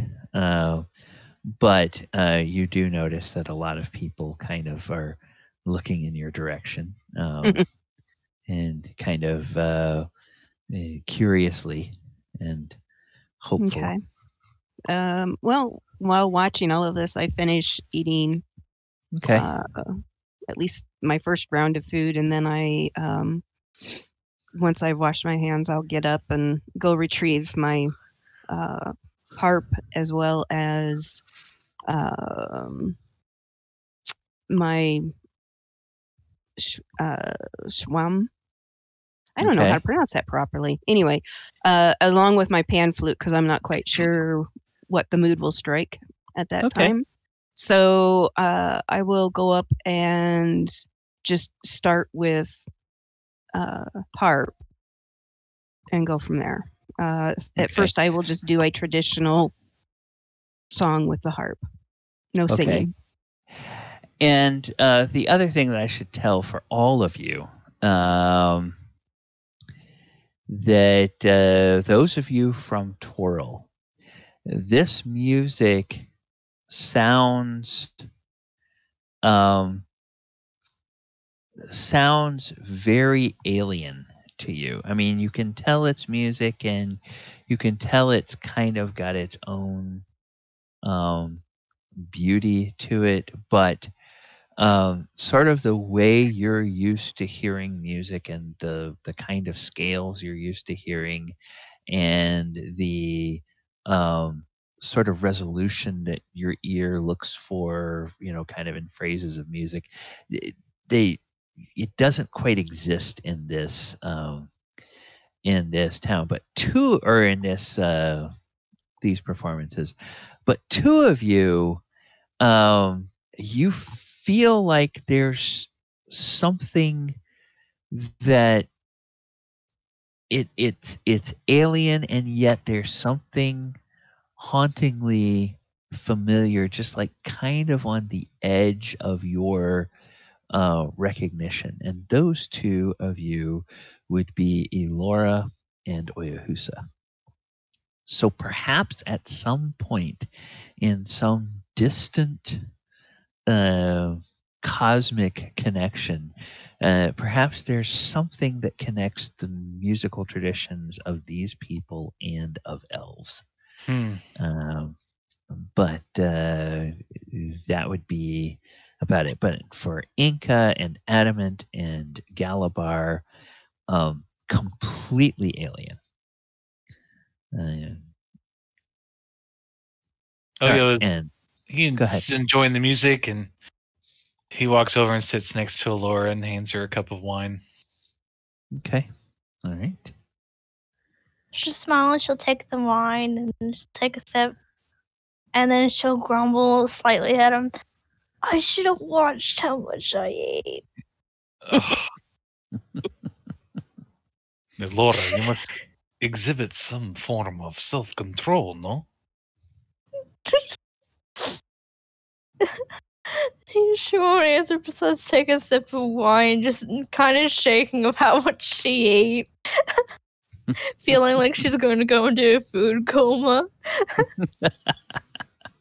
Is your stomach bothering you? My whole body. Can't you see? He'll reach through his bag and he'll search, and he'll pull out kind of a strange, dark-looking root, and here, chew on this. It will help. She'll look at it and she'll snuff her nose. Does she try it? She'll look at it, and after you hold it out for a while, she'll finally, and then she'll grab it, she'll take a bite and say, I'm almost as shaky as your darkness. She's basically chewing on a licorice root. Oh, okay. All right. As she makes fun of your darkness spell that you casted earlier on top of him. It wasn't round, symmetrical, and perfect. It wasn't well used. It was shaky and wavy and Oh yeah, just like elegantly, just doesn't even pay her any attention. He just acts like he's listening and contently watching Enka play her instrument. Okay. Hey GM, is this village? What is it surrounded by? Just trees, hills?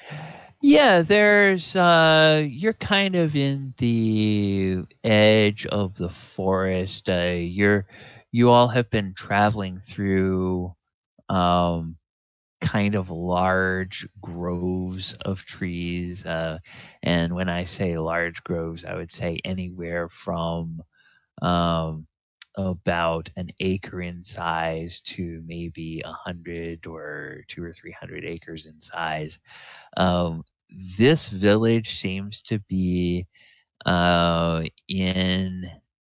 within a larger grove, but as you approached this grove, you kind of see that there was grassland around it. So maybe this is like a 1,000 to 1,000 to maybe 2,000 or 3,000 acre grove of trees that this village is in. So the village itself is probably maybe 80 somewhere 75 to 85 acres in size. Cleared out among this area, and the trees here, there's and I have no idea what actually grows in Japan, so nobody be too harsh. Quite a few things. So you'll see trees in these groves that are like ash trees and aspens and stuff like that, and then also a lot of bamboo, which obviously is a type of grass, but are we kind of like in a bit of a valley, or? Yeah, you're kind of in a rolling area. This part of the forest, on this edge of the forest, you're not in the foothills of the mountains. You're down beyond the foothills, but there's still like little pimply, little Gotcha. rolling pimply landscape that this part of the forest is in, and before it gets into more of forested flatlands a little bit further north on the large map that we were looking at the last So couple of sessions. basically, once she's kind of gotten the mood to where, she does kind of a build up where a lot of her music is very uplifting and almost joyous, then she kind of starts to slow the melodies back down a little bit. She's kind of gone back and forth between pan flute and whatnot, and harp. And then finally, once she's kind of got things settled back down again, she will basically put her instruments away and then stand up, and she begins this like singing. It's not really so much in words, but it's more of a like syllables and whatnot, and it's at a pitch that if everybody's quiet enough, you will actually hear it kind of echoing. And it's more of it's almost like a call to evening almost. So but the tones in this one have a bit of a minor cant to them, so it kind of makes them a little bit not quite mournful, but just kind of on that edge of I don't know how to explain it. It's just on that very edge of mournful. It is somewhat almost refreshing, but yet has a touch of sadness to it. And that's about it. I mean, that's kind of her signature thing. It's one of her herding calls. So she's not really specifically thinking of anything in particular to call to the herding, but right, yeah, it's kind of like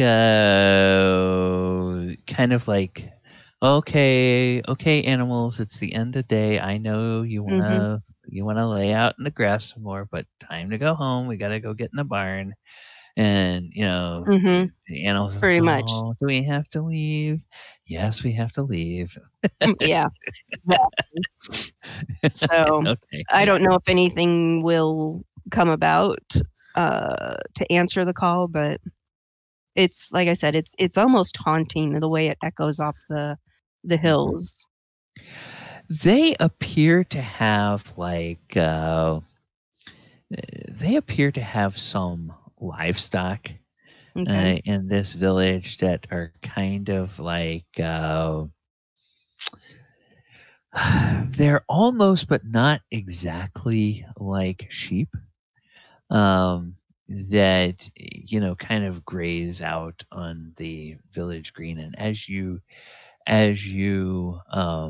do this singing, a few of them will sort of come up and kind of they kind of seem very curious about this. And the people, the villagers, they kind of notice this, and this is unusual. This normally doesn't happen. And the musicians that were playing before, they seem to be very keenly paying attention. When you play your harp, they seem really fascinated by that, and your different instruments. That when they see your pan flute, the one guy seems, hey, that seems kind of familiar, but then obviously the melodies and the tunes that you play are very different than the kinds of tunes that they play. But the people, they all seem attentive and fascinated by your music, and they are very subdued. So you don't get a sense whether they are really super pleased by it, but they are definitely very polite. And as you as you get to what clearly is the end of your performance, they will Gotcha. Okay. applaud politely, and it's kind of odd to see, you know, forehand applause from all these people. Yeah. Clappity, clappity, clappity, clap. Yeah. Okay. Yeah. And then will Enka step down after that? Yes. Okay.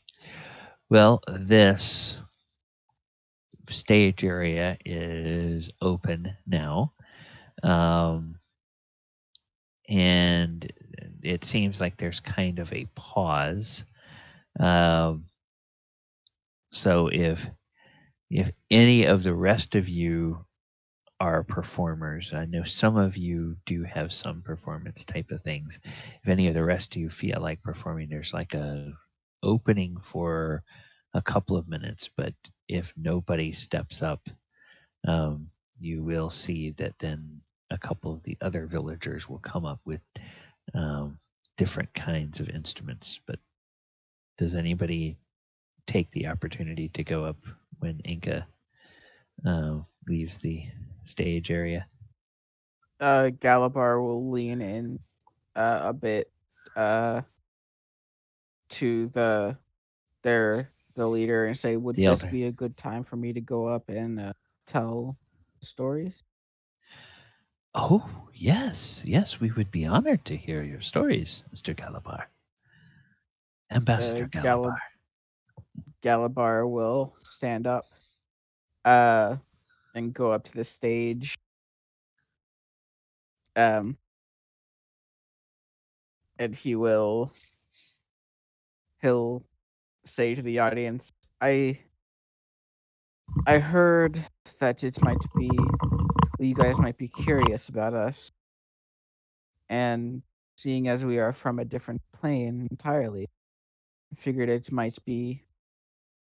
guys might be interested in hearing some stories about our adventure. And at the mention of stories, there's kind of a murmur, and people kind of come over, and some people just sort of sit on the grass, and they gather around, and it's like, okay, yeah, now this is gonna be kind of the interesting part where we get to learn more about these visitors that we have. So they all just kind of come on over here, and they get situated, and they all just kind of look up attentively, waiting.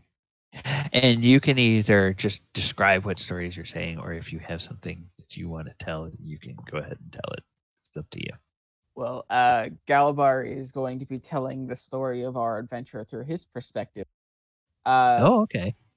Leaving out some parts, he's going to start with how he woke up on the battlefield, not knowing anything, and then got took to the arena, and slowly throughout the years became the champion arena. And then he'll move towards. He'll leave out the part with Xanathar, and just go straight to the attack on Waterdeep. Okay. And how he had helped fight off some of the bandits that were everything like that. He'll move on to how they went to Chult and helped a dragon regain his home, and how himself had awakened dragon while in that lair. And he will move on to when they first left to go to Ravnica. Okay. And he'll leave out the part where he joined the ghoul. Yeah. He'll talk about how they then went to Innistrad. Okay. Where he sadly had to part ways with his best friend. for her to go on her own adventure. Mhm. How they met Elora and her brother, all of the hard battles they fought, and how he met Willow-Roar, this giant axe. He'll explain to them what or who Willow-Roar is and was, who he previously belonged to, or was friends with. Then he'll talk about how they went back to Ravnica after they finished their mission, and sadly, shortly after coming back, Elora's brother was killed. And he'll talk about how they went and tracked down the killers. How that fight went with him capturing a vampire in his bag of holding that he'll hold up, and how they how the paladins and clerics took care of that vampire, and he'll talk about how they came here and their fight with the kami. And he'll after the story, he'll say, "Does anybody have any questions?" They all react differently at different points in the story. They are shocked and terrified at the attack on Waterdeep. They are excited and thrilled at your kind of how it comes out. Sort of you're fighting along with Aranax against the bad dragons, and they're kind of amazed that in your world there's both good dragons and bad dragons. They have no concept of what that is, but they get the picture. And then the next time they get really frightened is when you start talking about all the different things that you encountered in Innistrad, and then they get very sad when it comes to Elora's brother dying. And then when you talk about your fight against the kami along with the Aki, they sort of give a cheer because they understand what that what fighting against the kami is like. And they seem thoroughly they've been through this whole roller coaster of emotions, and so they enjoy the story for the sake of the story, and they're not really they appreciate learning about it, but they kind of wouldn't even know where to start to ask questions, so they don't have any questions. You get the impression that if the elder has questions, she will ask those in private tomorrow, away from the ears of everybody else. So, but they politely they seem to appreciate your story, whatnot.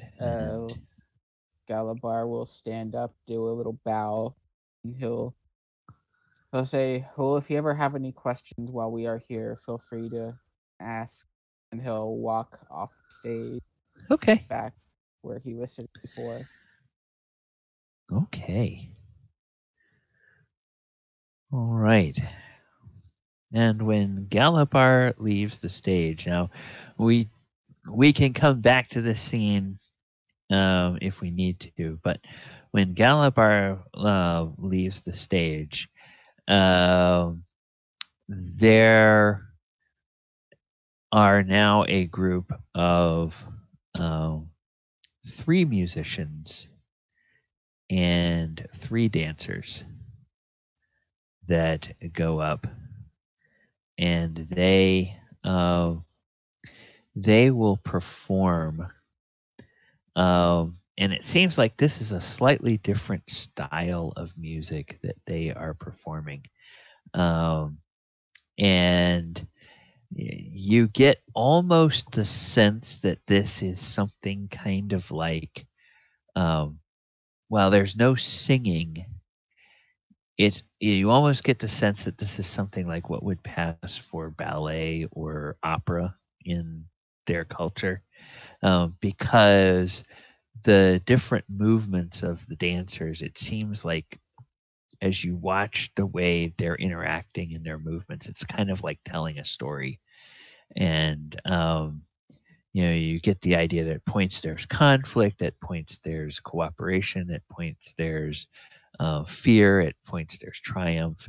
But that goes on for maybe a half hour or so of them playing and dancing.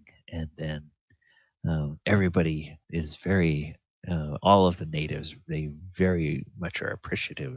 This apparently is something that seems very important to them. And we are 5 after the hour. So what I'm going to do is I'm going to go ahead and say, let's take our break now. We will break for 10 minutes, come back at 15 after, and we will pick up with the rest of the session. Viewers, thank you guys for hanging out with us today. I'm going to put the music on during the break, and then players, remind me when we get started again to come back off the slate, because I sometimes will forget and go right into it, especially if we're doing some RP stuff. So I'll be back in a few minutes. Alrighty. Sounds like a deal.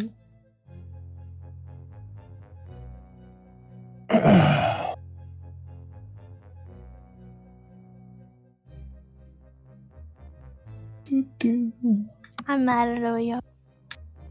Why are you mad at Oyo? Because he didn't get my teas that I was going for. Oh.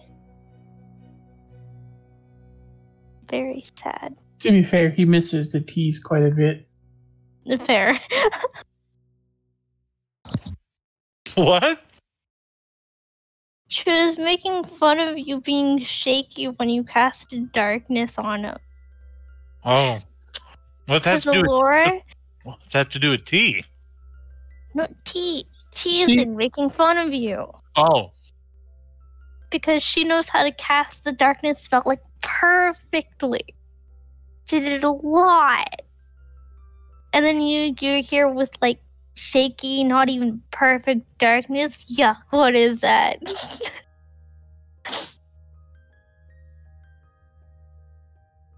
I thought he did pretty well considering he was almost passed out when he cast it. Fair. But nah, she's still gonna hold it against you.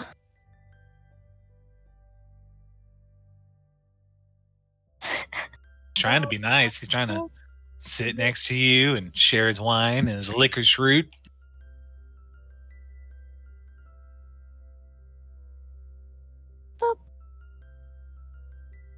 Is licorice just supposed to help with stomachache? It does in this D&D universe. Oh, okay. There is nothing good about licorice. Licorice is delicious. Oh. If you get real good quality licorice.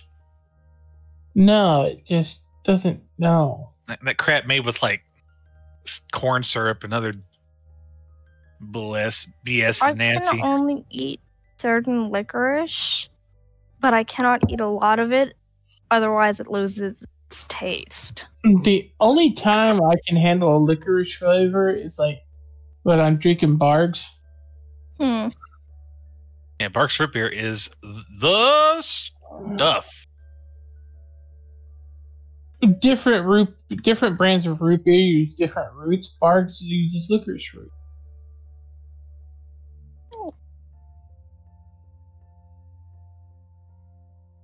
Wait, licorice is in root beer? Yeah. Bargs, it has bite. It's made with licorice. That's interesting. You can taste it. Well, I'm also from Canadian land, so I don't think I have bark. You should have barge. I don't know. Barks is my favorite root beer. I like their cream sodas. Barks cream soda? Red cream soda. I don't know if I've had their cream soda. Oh, it's so good. I don't like cream soda at all. I like cream soda, but I just can't handle it because it has way too much sugar in it. So you gotta drink the red cream soda. It doesn't have as much sugar. But more the sugar, the more the fun. I'm ADHD. Sugar will put me down.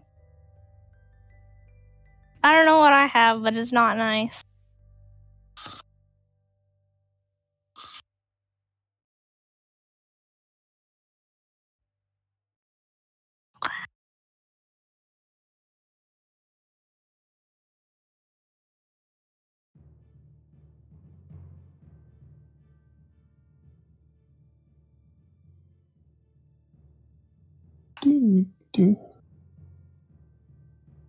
I have. Oh.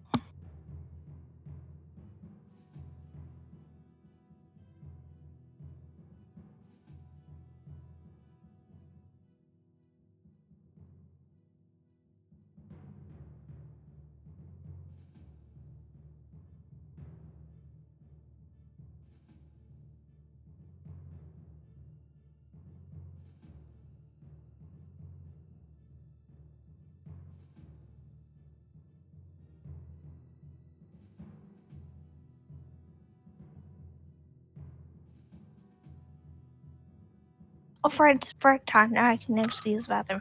I'll be right back.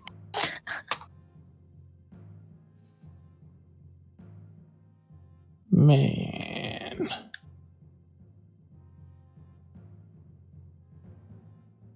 Season finale for the Mandalorian hits next week. It's gonna be great.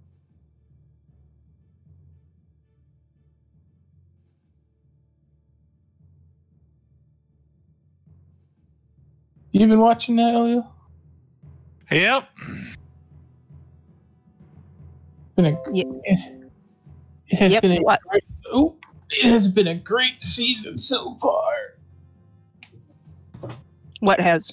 I thought it kind of sucked. What? Yep. How? Pretty terrible. What? She's saying that the second season for The Mandalorian has sucked. I think it's really interesting, some of the stuff they've kind of done.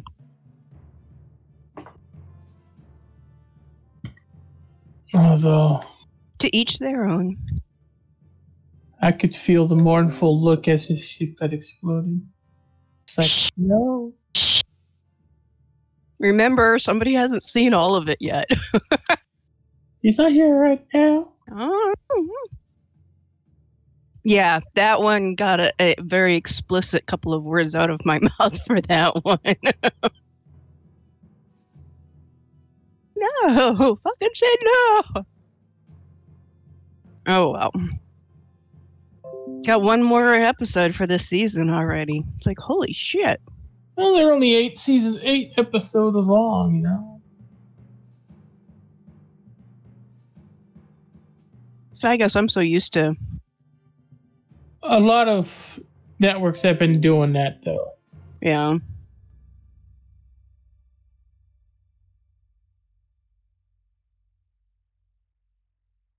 think it's harder to do that when shows get canceled all the time because it doesn't really give those shows a lot of time to work with. Yeah. I was making what was it?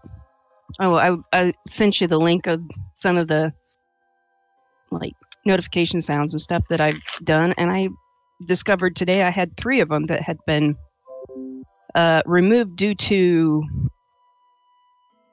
something like content policy, and I'm like, I love how Zedge is like, oh yeah, content policy, and they don't tell you exactly what. Yeah.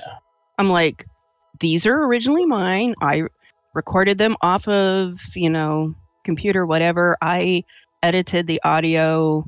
I made sure that they was all documented, like who was in it, what episode it came from, all of that. And they were still taken down. I mean, three out of the bunch three more than what you saw. So, I have to be careful of what I pick for ringtones because I've had ringtones get me in trouble. Really? Why? Well, you see, at one point I had this Macho Man Randy Savage. What are you doing, cat? Get off my keyboard, you giant beast! Get! You're not paying attention to me! Get! Go somewhere with your 15-pound tail. Get! Don't look back at me. Don't come back this way.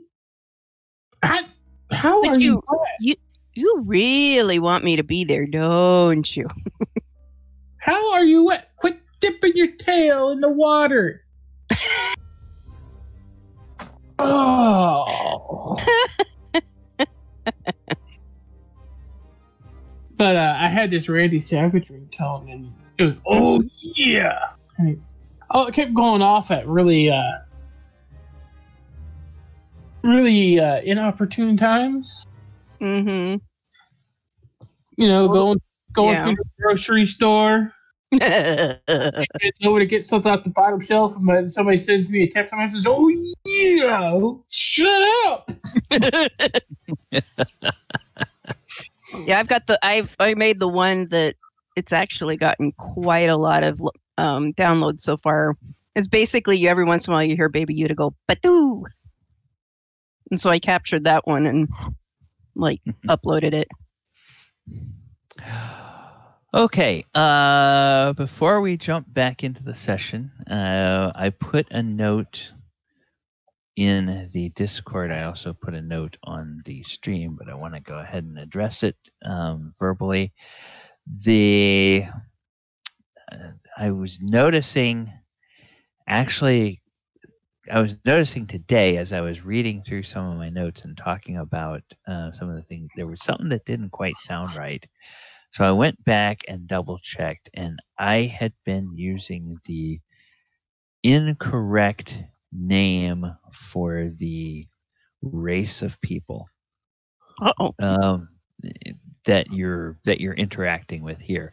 There are in fact Soratami in Kamigawa, but the Soratami are not the snake people. They are a race that you have not yet met. According to this lore source that I was looking at today, the actual race for the snake people is the Orochi. And they are divided into different tribes, and most of the tokens and monsters in the Kamigawa, the snake monsters in the Kamigawa releases, they all have such and such a tribe. So in my mind, I was thinking Orochi is just another tribe, but no, Orochi are kind of the race. And then as there are different tribes like the Kashi tribe, and there are other different tribes that are in here too. So just wanted to clear that up for people who are like super duper lore nerds that would have angst over the fact that something was referred to differently in this game than what they might have seen in other sources, and they're wondering what is correct and what is incorrect. And so it's just my little mea culpa of, oh, okay, all right, well, I screwed that up. But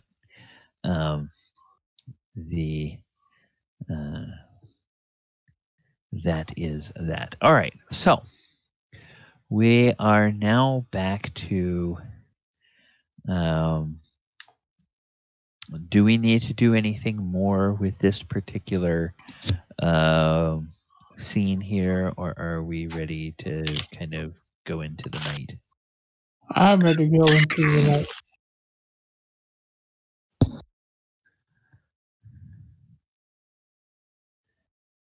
All right. Hearing no objections, we will go ahead and advance the plot. The yes, the townsfolk, the villagers, they kind of all break up and go their own way. The one thing that any of you who linger outside a little bit will notice is that they do have some of the warrior caste people that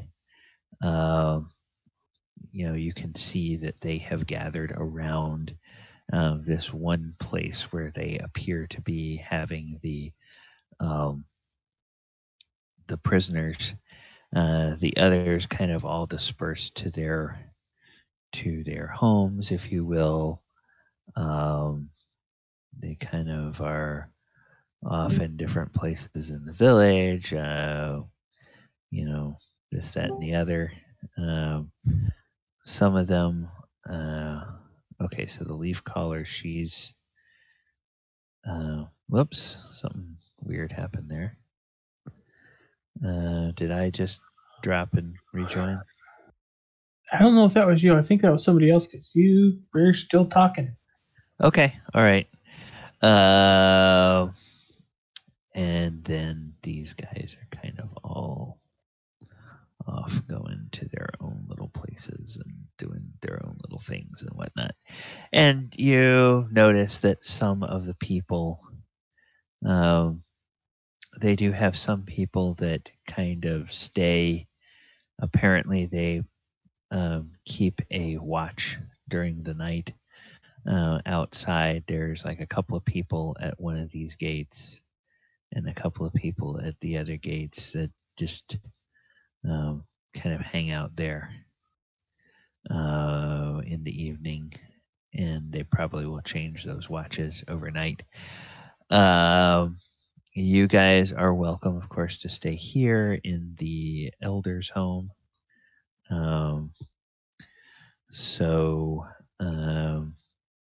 First of all, does everybody plan to spend the night indoors, or are any of you going to spend the night outside the house?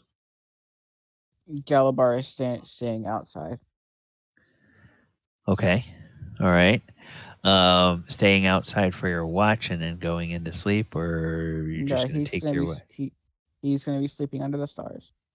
Okay, sleeping under the stars. All right. Elora, Adamant, Oyohusa, Enka, any of the rest of you going to stay outside, or are you all going to be inside? Inside. Inside. Okay. All right. And then I think you all had discussed before the feast, you had discussed kind of what you wanted to do about watches. Did you decide that you're going to keep a watch rotation like you normally do? It made it sound like pretty much Adamant was like, I don't sleep, I'll do it. Pretty much. Okay, well, he exaggerates. I'm aware. I just don't. Yeah. He and Oyohusa technically, because elf thing, elf racial thing, they technically are aware. But normally when they do set up rotations, normally they set up 2-hour shifts where somebody will be actively on watch and not just relying on passive awareness by somebody who's there. So if we're happy with the fact that the villagers are keeping watch and Adamant just wants to stand out or stand kind of R2D2 style, being aware of things that are going on in his surroundings, that's fine. or if we want to take rotations where people are actively up and alert for a couple of hours at a time, we can do that too. Oh yeah, well, rest, and then he'll take the rest of the watch of the night with Adamant when we're both rested. Okay. So you're going to rest the first part of the night. Galibar, are you just going to sleep out there, or are you going to take any kind of watch at some point? I mean, Galibar isn't very perceptive. Okay. So he's probably just gonna be out here, just I guess watching how the actual guards do things for a couple hours before propping himself up against like a tree or something and like falling asleep. Okay. Yeah. All right. So we'll stay next. I'm assuming there's some kind of fire in this building that like a center hearth area.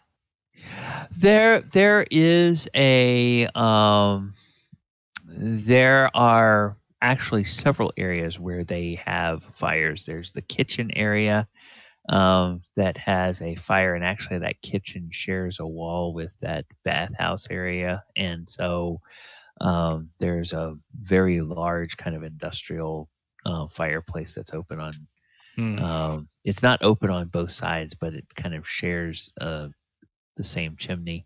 And then there is an area that's more of a communal. It looks like kind of a fire pit area in another part of the house where there's actually removable panels up above that they can open up and just allow the smoke to go out like a smoke hole. If you think of something like, I believe it's, there's like some places where they have cultures where they just have smoke holes for the smoke to go out. He'll go over there by there and roll out his bedroll and his blankets and look at Elora and the rest of the party and lay down for the night. Okay. Elora be completely passed out, not taking any watches, just in her food coma, just passed out. Okay, all right. So is anybody... I will be taking the first watch, I guess. Okay. So you're taking the first watch inside, and I believe that Galibar is also going to be taking first watch outside. So the first 2 hours pass, and Galibar, as your eyelids start to get heavy, and there's the sounds of the insects at night, and there's some of the night birds and whatnot, and it's just a very relaxing sound. Is nice, natural, peaceful area, and you realize that just sort of sitting on this grass and leaning against the tree, in some ways that's even more comfortable than the hammock in the tower. The tower is certainly very secure, but there's just something about being connected to, and your eyelids get heavy and you kind of drift off into sleep. And then is anybody going to be on the second watch? How many watches do we have? We have like four watch periods. Okay. It sounds like the last half of the night is going to be Oyohusa. He's going to do his 4-hour meditation the first part of the night. Okay. Yeah. I'll do the second half too. Okay. So then I guess that third and fourth hour would be just Adamant? Yeah. Okay. And you're inside the house, correct? Yes, but he can position himself in front of the door like a dick. Oh. Okay. So position himself in front of the door so he's looking out. And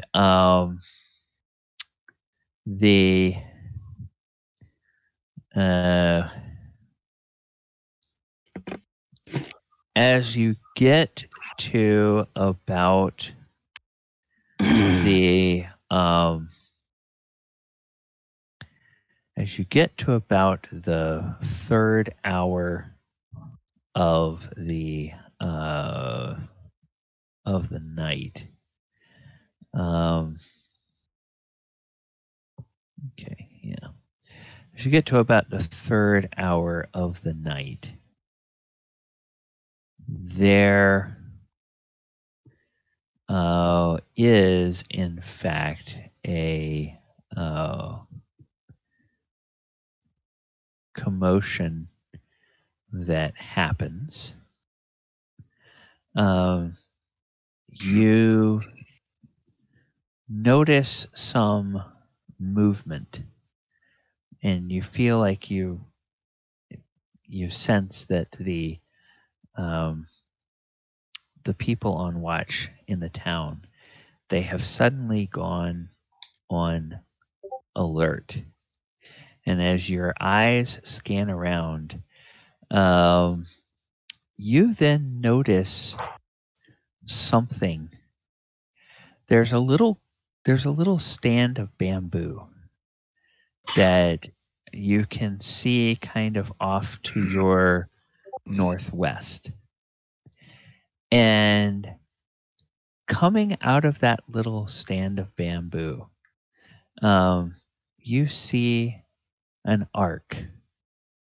Not an ark like a boat or an ark like a vessel, but an ark described by a little brilliant, tiny, almost bead glowing in the air as it flies and arcs over and begins to come down, down, down. It's a fireball. Right to the point of the door in front of you, and then that bead just hangs in the air. Okay, so can I? It just hangs in the air, kind of out in front of the of that little stoop. Okay, in front of the house. In front of the house where you all are sleeping. Okay. And this is during my watch. No, this is during the third hour of the night. So you and Oyohusa, I believe, are on the third hour or third watch? No, third hour. Okay. So second watch. Okay, I said I would be second watch too. Oh, okay. When you said, I thought I heard you say you'd be on the second half. No. Of the night. Okay. No. So I would guess, but that means third and fourth watch. So correct. So this is second watch, so that would be me. So this would be second watch. So yes, this Adamant would also see this, and Adamant, it looks for all the world like a fireball, in kind of that little bead of glowing ember that you expect to see with the fireball, but then it just gets there and it just hangs in the air. I'm sitting in the doorway and I'm kind of, I've got the screen pushed open so I can just watch out a little bit, but sitting back far enough that I'm not immediately visible with like moonlight or anything. Yes. And I see this and I kind of tilt my head slightly and try to Best fire. Nothing I can really do to see it. So other than detect magic, but that's a ritual, so might take a while. So I just sit there and kind of look at it while I'm kind of like sticking my hand out to try to find somebody's foot to get somebody awake. Adamant is already moving. Okay. Putting himself between it and Enka. Okay.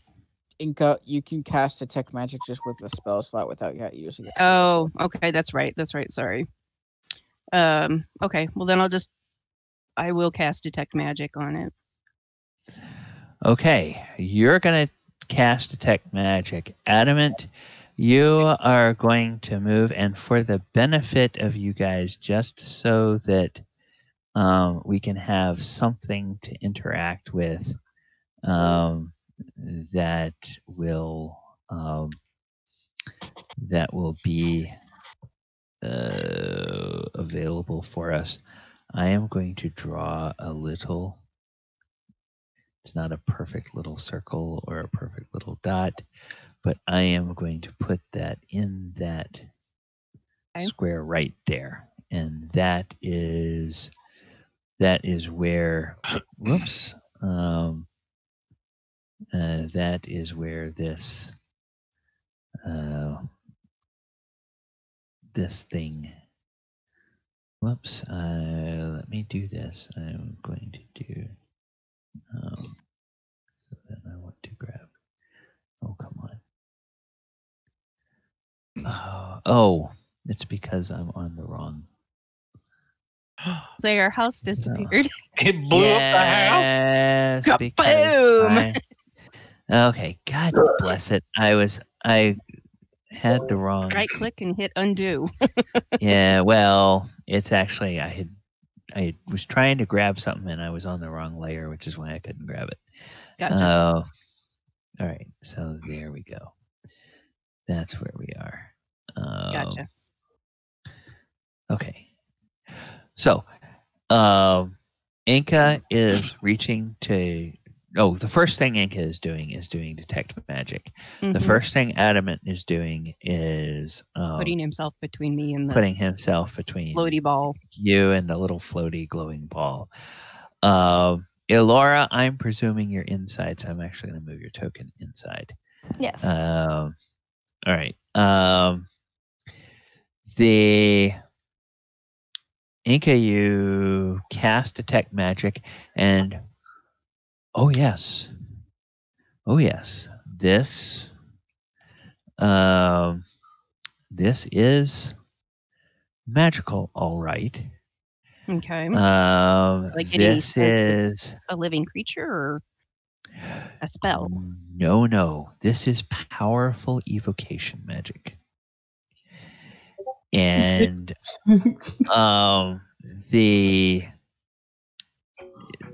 while you guys are doing that, you all hear from outside some calls, and they're definitely human vocalizations, but they are calls, and the calls are suddenly cut off. And did the calls sound like they came from the people of the village or anyone of the village, the guards, or like fear? What? You are focused on that ball, okay. So you Sorry. you can't tell. Adamant is saying that with your passive perception being what it is, those calls catch your attention. And what you see is over here, to ping for you guys, over here in this area, you see right by this gate, Adamant sees two figures suddenly appear, and there's two flashes of steel, and then you see this guard go down, and you see this guard go down. Oh dear. And this thing is still glowing in front of you. Yep. Adamant is going to push Enka back and close the door while standing in front of it. All berry paper doors aren't going to give much protection. Anyway, sorry. Okay. Meanwhile, I'm still trying to reach out and find Oyohusa. Okay. Yeah, as you kind of get pushed back, you sort of stumble into Oyohusa. Stumble and fall on top of him. Yeah. We'll say you stumble across his legs. And Oyohusa's he's an elf, so he's meditating, and boom, he's immediately awake. And did the voices or anything at all wake me up? They were kind of quiet calls. They were. Well, no. Wait a minute. No, they weren't quiet. Give me a perception check. You're a light sleeper, so 13. You didn't notice that there were calls, but something kind of made you open your eyes a little bit. And from the angle that you are seated at, you can tell that there's kind of like a little glow out in front of the house, but you can't really see what's causing the glow, so it might just be a lantern or something out in front of the house. And you don't know what's going on, but yeah. So yeah, what would Galibar, before you move Galibar, what would Galibar do upon hearing something that sort of wakes him up? Well, he was going to go stealthing, and try to see if he could figure out what's going on. He sees this now that he's right here, doesn't he? Yeah, and actually the reason I asked you to tell me what you're doing before you move is because something may happen before you get over there, but I need to know what you're doing before you actually just go and do it. Okay, well, he was going to slowly get up and slowly try to, as quietly as he could, try to give me a stealth check. I already rolled it. Oh, 23. All right. Yes, very stealthy. As you get up in response to this noise that seems to come over there, your attention is suddenly drawn by some movement that is at the gate at the other side of the village, and you see just sort of two figures seem to materialize. There is a flash. There are twin flashes, like the flash of steel, and this guard goes down, and this guard goes down.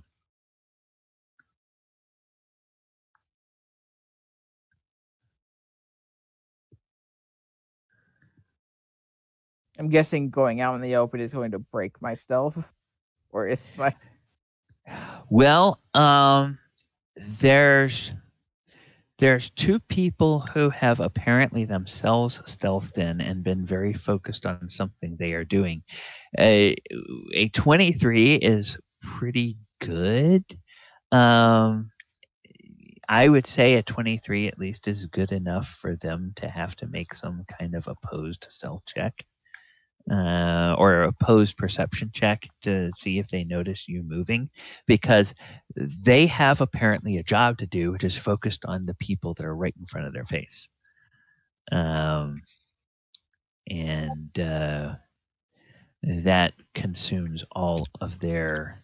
You would presume that would consume all of their attention. So let's take a look at... We'll bring this up. We'll bring this up. And then we will bring this up. Okay. All right. So what would you like to do now that you've noticed there seems to be another attack? Well, I'm going to slowly use my full movement to get to about here and hit them. And then as soon as I hit them, yell out, "We're under attack." Okay. Well, the good news is that that's one of them. So let's do the other one.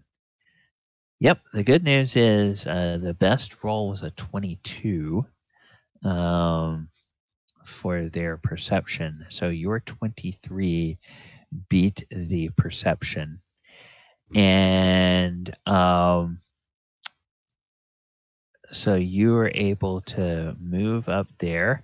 And since you are going to attack, then what that is going to do is that's going to mean that ladies and gentlemen, we get to go into initiative. So, everybody can go ahead. Question.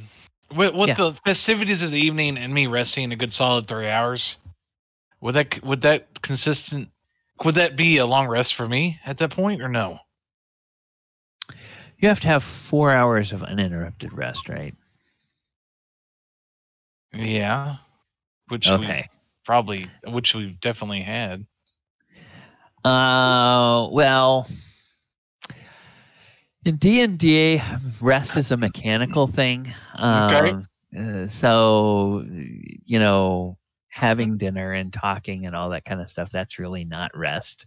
To us, it seems like that would be restful, but mechanically in D&D, it's not. So I'm going to say that, unfortunately, you haven't had that full rest yet. You've gotten a short rest. Yeah, you guys definitely did get a short rest earlier, so you could take advantage of anything. I don't know how many of you did, anticipating that you would have a long rest coming, but those of you who are able to take advantage of of a short rest, you may do so. Forgot where my hit dice are in D&D Beyond. Yeah, I think it's kind of up near where your hit points are, because I think it says like how many hit dice you have. I rolled my sorcerer hit dice. I need a lot.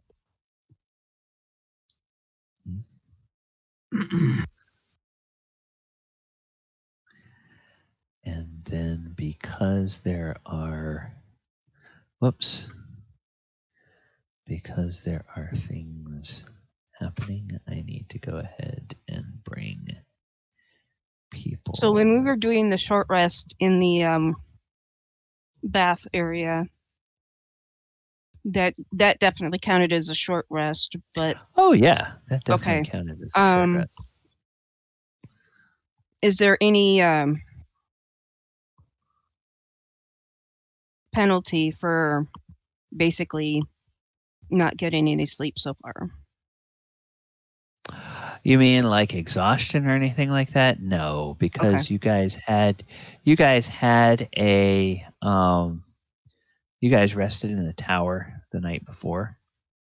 Okay. And the way I play it, you guys have to miss a full cycle of rest and be on to missing another full cycle of rest before you start having exhaustion kick in. I think that as adventurers, if you wind up staying up one night, that's not going to be mechanically harmful to you in terms of exhaustion. Staying up 2 nights in a row, now we have to start dealing with things like con checks and potential exhaustion and stuff like that. Gotcha. So, all right. So, you guys go ahead and deal with whatever things you need to deal with on a short rest. And while you're doing that, I will go ahead and see about putting these lovely people all on, giving them all turns. Do I get a surprise round?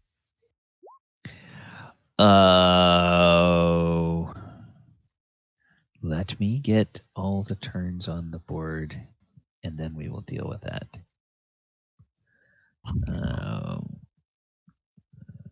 So that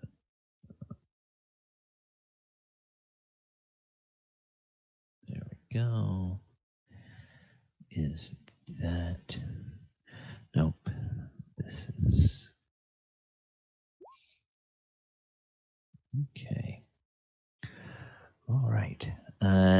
So then, if I do this, and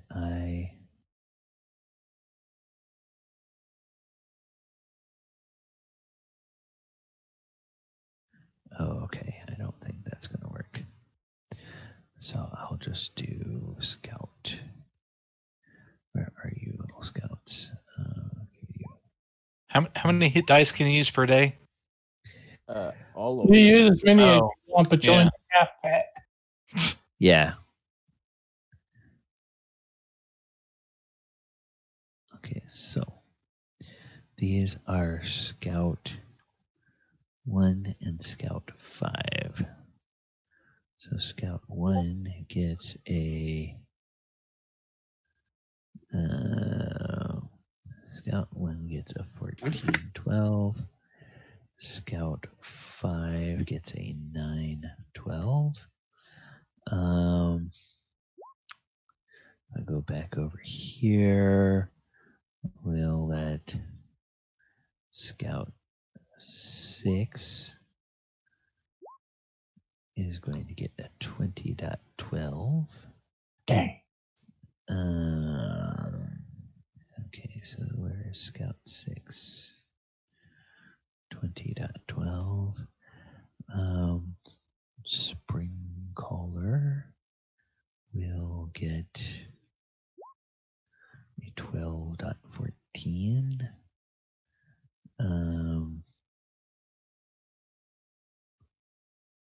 Where did you go, or did you?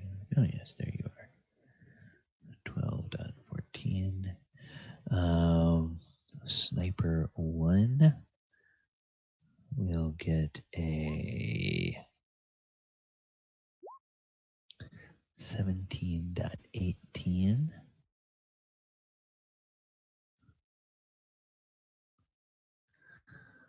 All right. Then Scout 2 and Scout 3. 11.12 and 13.12. Scout 2 and Scout 3. 12 and 13.12. And these two snipers over here, Sniper 2 and Sniper 3. They will get 18.18 and 5.18. So 18.18 and 5.18. And now do I have everybody on there? And then, Oyohusa, you're a 19.18, right? Mm-hmm. Okay. All right. I'm disappointed for a while there. I had the highest initiative. Okay. Descending order. All right. Now, I owe Chris an answer to a question, and the answer to your question is yes. You will get a surprise attack. So, you go take your turn, and then after your turn, we will go into initiative order. So, I will rage, then I will attack and yell out at the top of my lungs, "We are under attack." Okay. So I will. It's a surprise attack. Do I have it? Yeah, I believe that's the rule. Yes, I believe the rule these days is surprise round.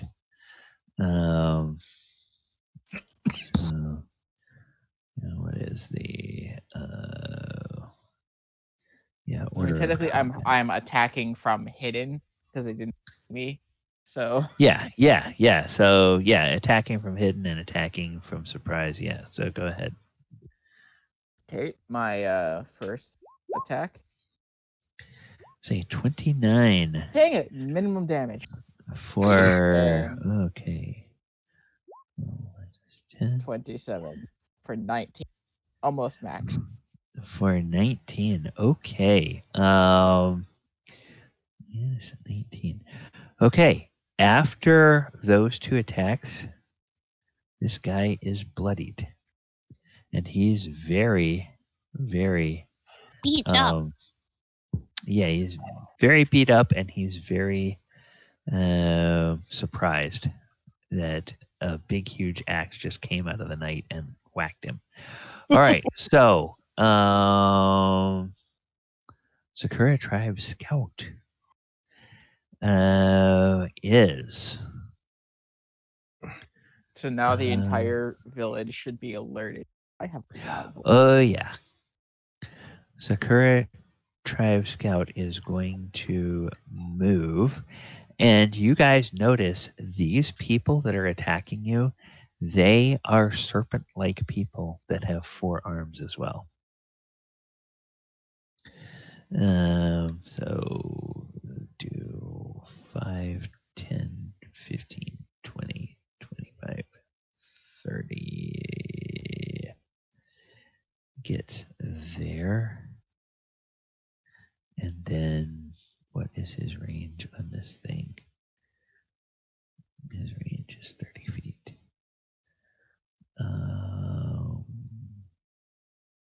What does he have?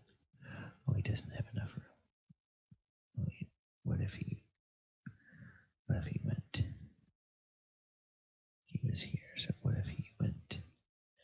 Is he less than 60 feet from that guy? Oh, he is, yeah. Okay, so he'll just go straight down. 5, 10, 15, 20, 25, 30. All right. And then he is going to make an attack. No, wrong creature. Scout.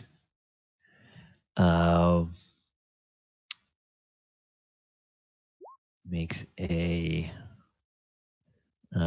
produce flame ranged weapon attack against this guy. Hits an 18 and deals 7 fire damage. And with 7 fire damage, that takes him down to that.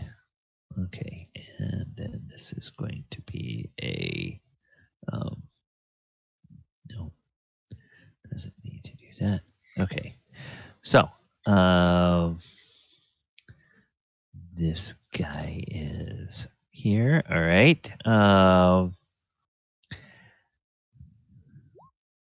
Then Oyohusa, you are next.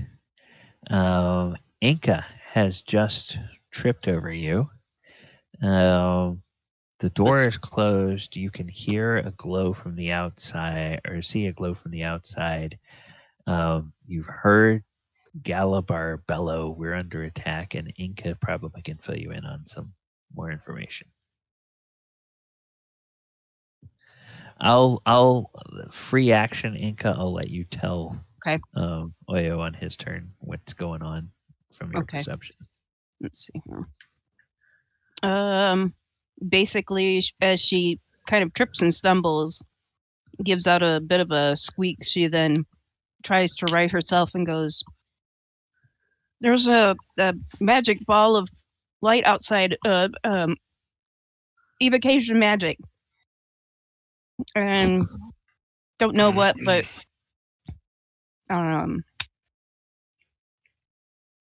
cracker. Adamant pushed me in here and shut the door. He just gets up fairly quickly. Did you dispel it? I don't know how. Seriously, I don't have that spell. Are there any windows along this? There are shutters.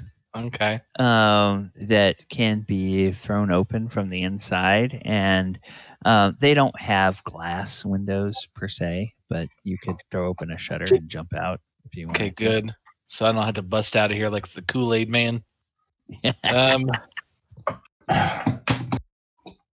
I will.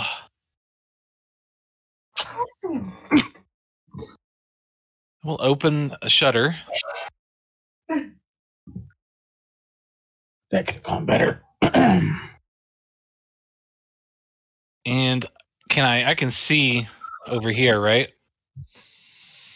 Oh yeah. Are there any torchlight, or is this all dark? What's the deal here? It's just it's external night, so there's starlight. With elf dark vision, you can see fine. So there's the natural light from the sky. The torches have all been put out. If there were any actual humans in the party, they would have a hard time seeing. But I have a hard time seeing. Okay. Which is weird because, Minotaurs are used to being in mazes, blah, blah, blah. Okay. Like cavern mazes and stuff, and they don't have dark vision. I'll jump out of the window. I'll move around the corner here. Yeah, and you see this glowing object there in front of the door. Okay. I makes a shilling motion quickly. I'll take my bag of holding and suck it up. No, I'm kidding. I'll bag of holding jokes. I'm gonna. Are you actually going to move closer to it? No, I'm gonna. Okay, well, keep your token where keep your token where you are before you start moving. So that mechanically I know what anybody who may be watching that little ball of fire would know. Okay. Well, I'm gonna bamp over here. All right. So you teleport to Shadow over there. All right. So that's a move. And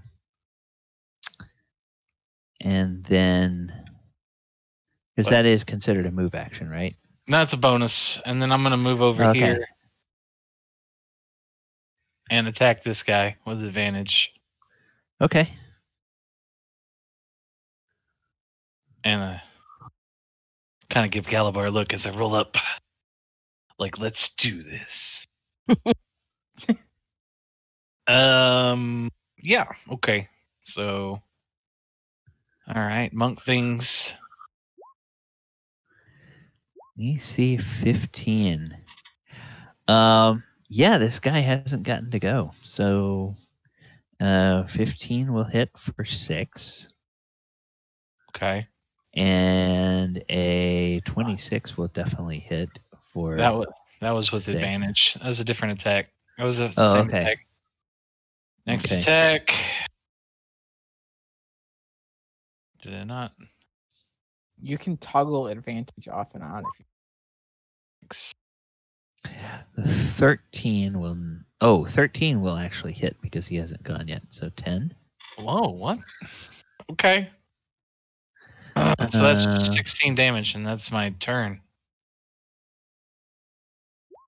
Okay, this guy is very, very bloodied. he is looking very hurt. All right, so now the sniper. Sniper 2. Sniper 2, where are you? Oh, you're way over here. Okay, let me see, how far can you move and around? You can move that far. And then you can do that. Okay. So, doop. Moves out here and is going to fire 2 arrows at this person here. And so it has a longbow and 19 and 27. Oof. 8 and 12, 20 points of damage. So these guys have and then they have we're going to give them that and do that and then minus 20. Okay. So that one is kind of hurt. Then the next person over here will move 5, 10, 15, 20, 25, 30.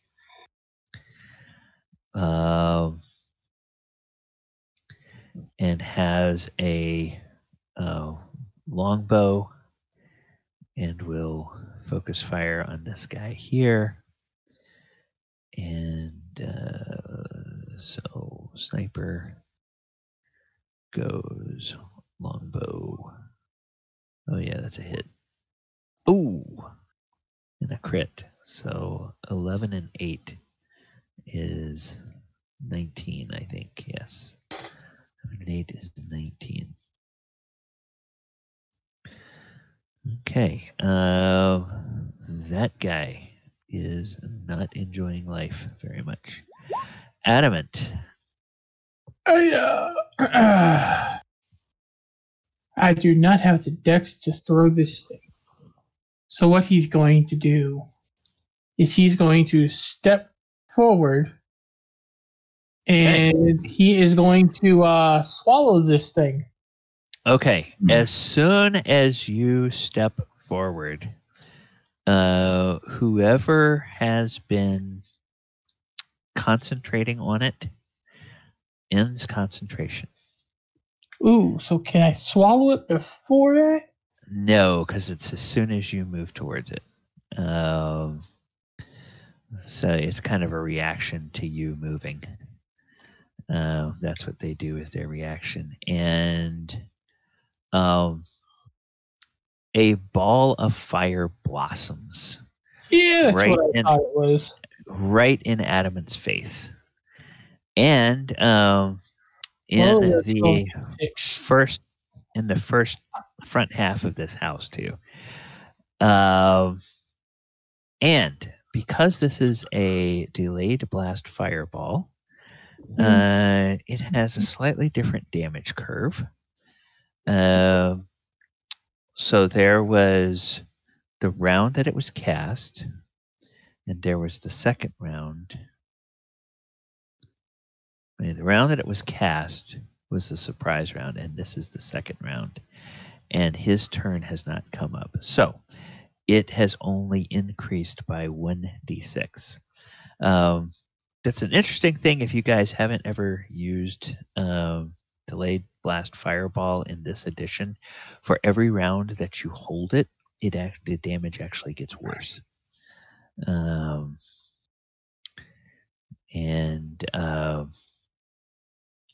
So if I go to the die roller here, I need to make this many d6s. Roll. And of course, Adamant, you are Fire resistant. Fire resistant, not fire immune, but you can go ahead and make me a dexterity check if you would like. Yes, I will do that. And see look at that. Okay. Wow. That's good. you actually beat the DC. So you would normally take half, but you will take half of half. So you will take a quarter of this total. 48 points of fire damage. I will take 12. Yes. So 24. Because the delayed blast fireball starts at 12d6 and then can tick up as high as I think 21 or 22d6 because it can wait for a whole minute. All right. And then what I am going to do is I am going to remove that from the field. So that was your move. Can I see now through that? I'm going to say that you just had fire explode in your face, so you got kind of this afterglow of this fire. So if I recall, we've established that Adamant does not have dark vision. Is that correct? That is correct.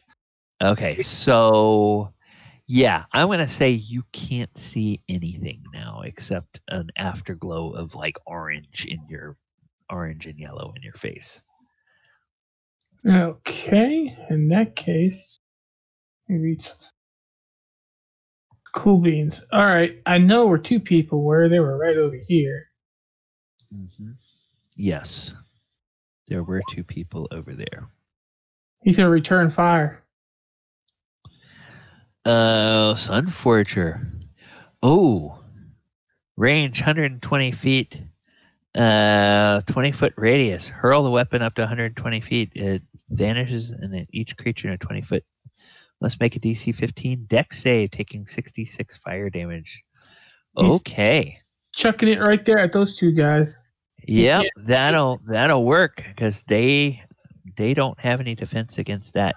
So hang on. One thing I'm going to do before I forget, and I'm going to put this on the map and then put it on the map layer. This whole part of the building right now has just caught on fire. So that means that the traditional door out of this building, at least out on the front side of this building, is now aflame. And if I bring that to, if I bring that to the front and I move it to the map layer, yes, it will lay on top of that. Okay, and now we won't be moving it around when I click on there and grab tokens and stuff like that. All right, good. But I'm going to go ahead and get rid of that because it's no longer there. Now, back to our scouts. Two scouts that need to make DC 15 dex saves. Yep, so, or they take half of a 15. Okay, so that's one successful save, one failure. So, the successful save takes half 7. Of 15, which is 7 minus 7. This guy takes minus 15. Okay. And they both, whoa! And then I draw my battle axe. Okay. All right. Anything else? I'm going to use my bonus action to get this fella's attention. And going to...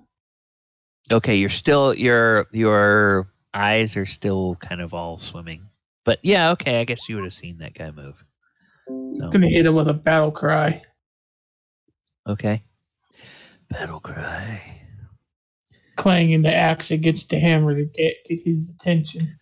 Okay. Must must make a wisdom saving throw. 8 plus your proficiency bonus, which is what, +3 now, or is it +4? 3. It's a 3.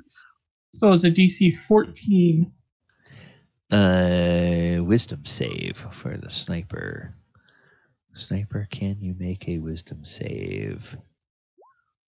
Sniper can make a wisdom save. So Sniper looks at you, and yeah, I guess you could tell that mechanically it didn't hit, but that doesn't mean that he's not going to think you're the most dangerous thing on the battlefield. So I just swallowed the last fireball.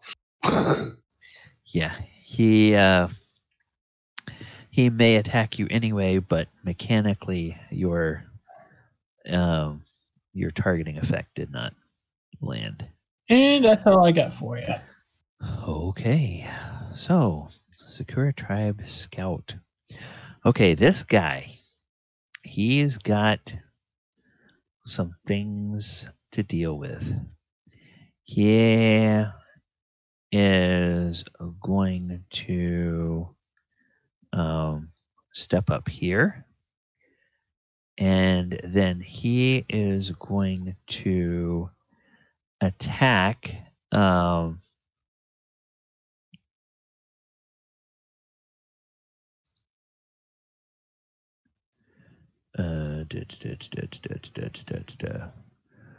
wait, is this a I think this is a oh no, he's going to do this instead.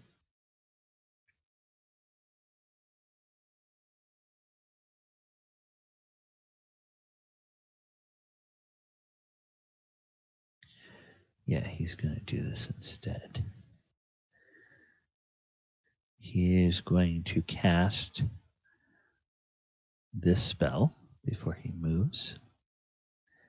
So he is now he now has a better armor class, and because that's actually a spell, I've got to see if this is a it is a bonus action. All right, so then he says, he actually doesn't move. He says a couple of other things, and you see that some sort of effect happens to his staff that he's holding as well. The daggers that these two guys were holding are buried in the necks of the people that are laying on the ground. And he's got, and you notice that they're kind of odd daggers because it looks like they're made of wood.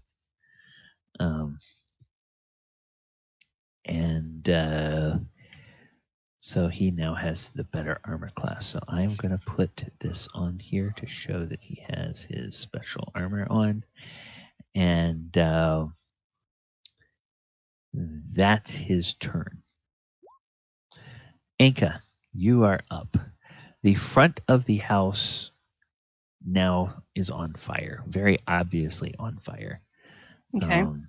A big, huge explosion of fire hit the house, and now it's burning. Okay. So, what is this creature here? What is she doing? The village elder. Well, there's like a private room that is apparently her bedchamber, and she hasn't come out of that yet. Of course, this has all happened bam, bam, bam, really fast. So. Okay. So, I will. Is Elora waking up? Yeah, Elora is an elf, so she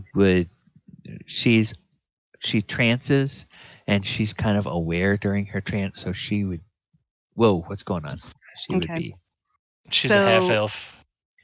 Oh, she's a half elf. Okay, so, well then Elora, that's kind of up to you. Do you want to roll like a perception, or do you want to just say that she was in a food coma and she's sleeping through this until somebody wakes her up? Yeah, she's gonna be in a food coma unless someone like shakes her awake. Okay. Then Elora is asleep. So I am going to rush over. Let's see here, just to make sure that I'm doing okay with feedage. Oh, yeah. Oh shit, I'm not gonna make it.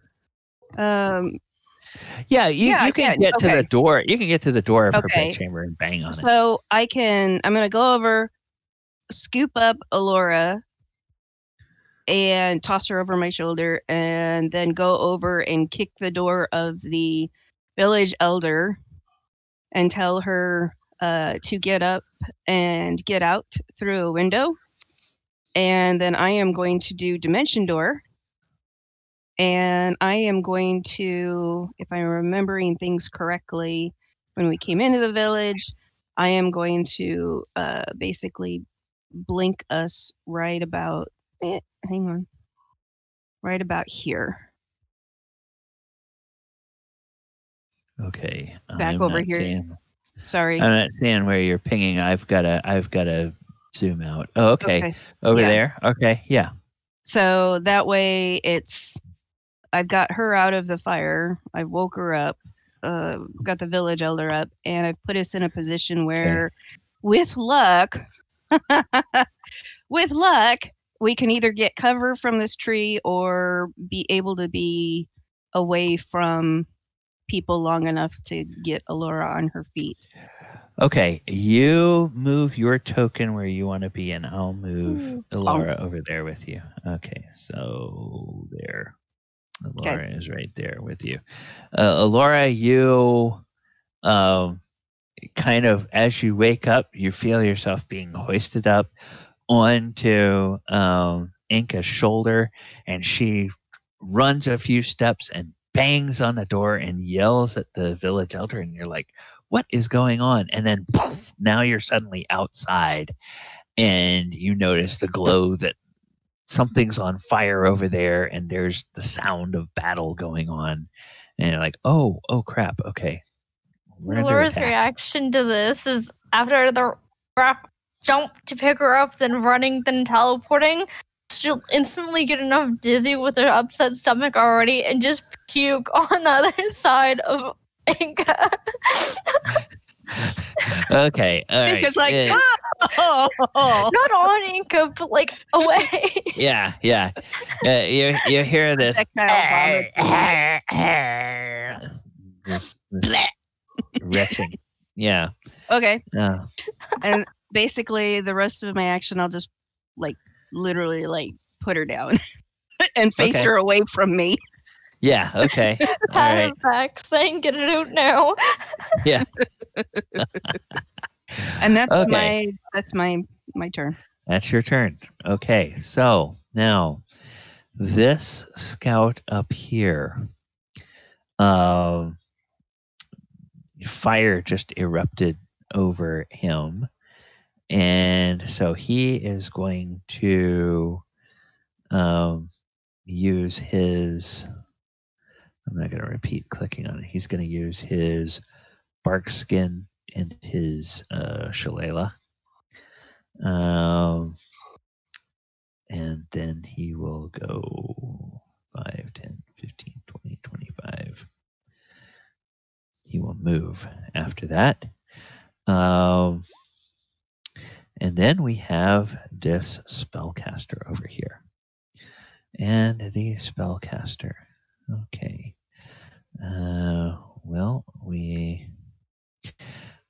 That spell is out because they've used their spell slot for that level. Thank God. And yeah. But they will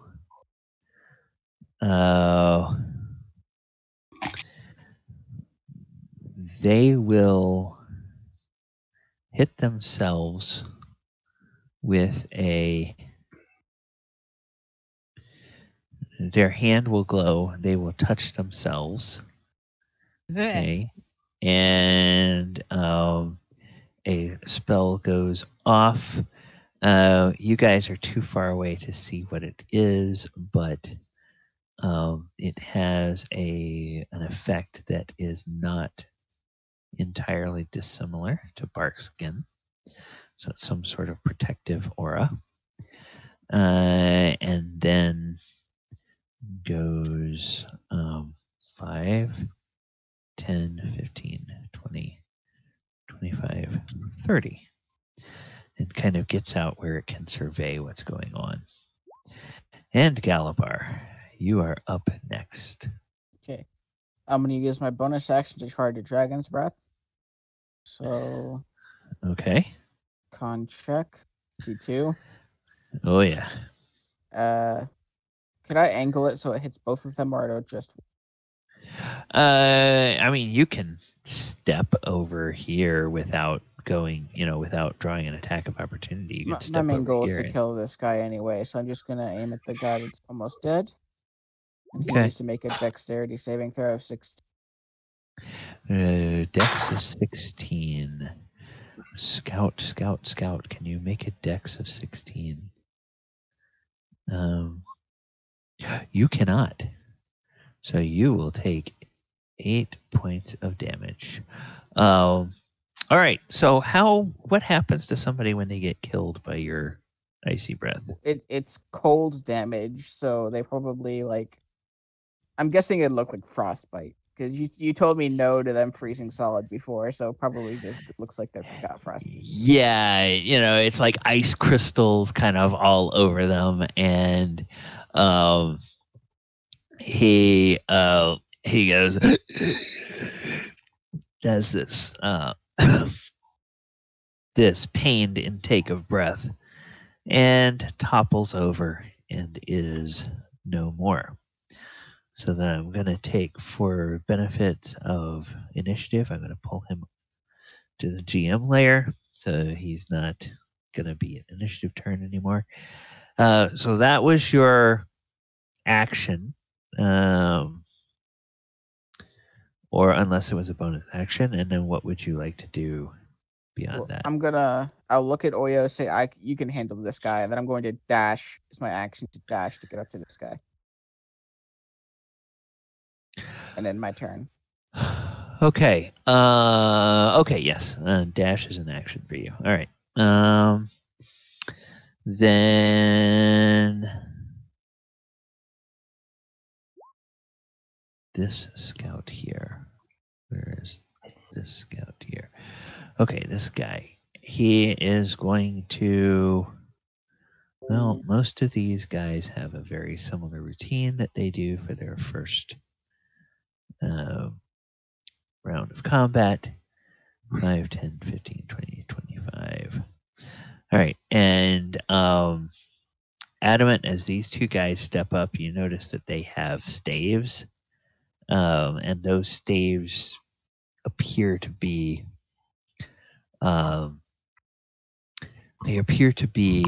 slightly enhanced in some way. So then this sniper. So this sniper is going to go 5, 10, 15, and will unleash 2 arrows at this person here. So we will do... oh, no, that's not... Sorry. Good, it didn't change the... Thank God it didn't change it. AC 10 is going to miss. AC 19 will hit for 5 points of damage. All right. And last but not least, we have Elora. Yay. Elora, the world has stopped spinning. There's definitely a fire going on in the house. There's, clearly the village is under attack. So, I know this is probably not going to be very smart question, but who can I see? Like, can I see the guys up at the top right or no? Let's check your. I'm guessing no. What is your? I have dark vision of 60. Okay, so they are. Even your allies there are too far away. Yeah, these guys are too far away. You can basically see Enka. That's now you've come from the inside of the house. By next round, the starlight is going to be enough that you can see. You were in there after the fire went off. Oyo didn't have that issue because the fireball hadn't gone off before he stepped out. So yeah, by next round you're going to be able to see like it's dim light, which for you would be fine. This round things are a little bit shadowy, but you know you can hear the sounds of battle. You can hear the sounds of battle in this direction. You can hear the sounds of battle in this direction. You can hear flames crackling in this direction. So you can move in a certain direction if you want to, like if you have an area effect thing that you want to do. Elora will rub her eyes and turn to Enka and say, "Can I just go back to sleep already?" As she moves closer to the heat, which is the fire of the building, so she'll up here. Okay. All right. So you can move up there. All right. Now, at the end of the round, a few things happen. A few things being you have some allies spill out of this house here. You have an ally go up here and engage there. You have one ally actually go into this house here, probably because that's what they're supposed to do. And these three allies deploy.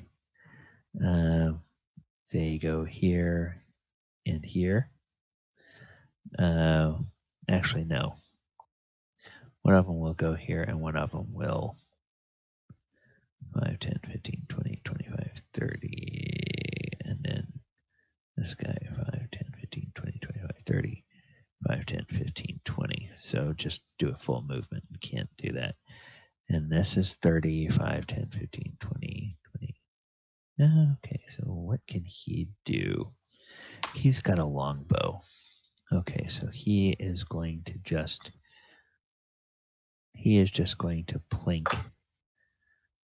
because he actually has the same attack bonus as the sniper.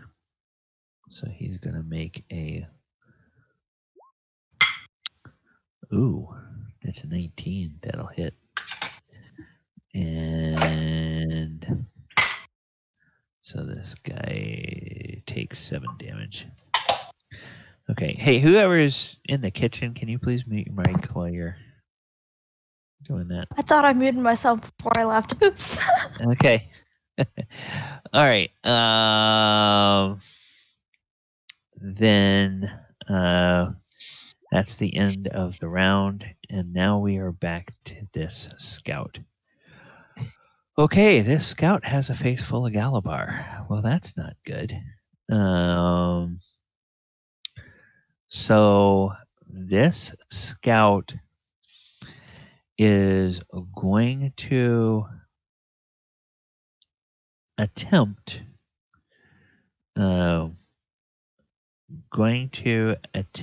an attack that you see that he has a dagger, and it is it is a dagger that is made of wood, and it is coated with something. And then let's see, this is going to be.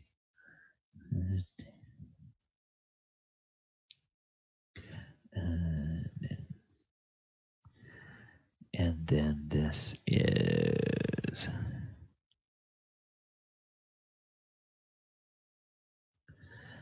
Okay.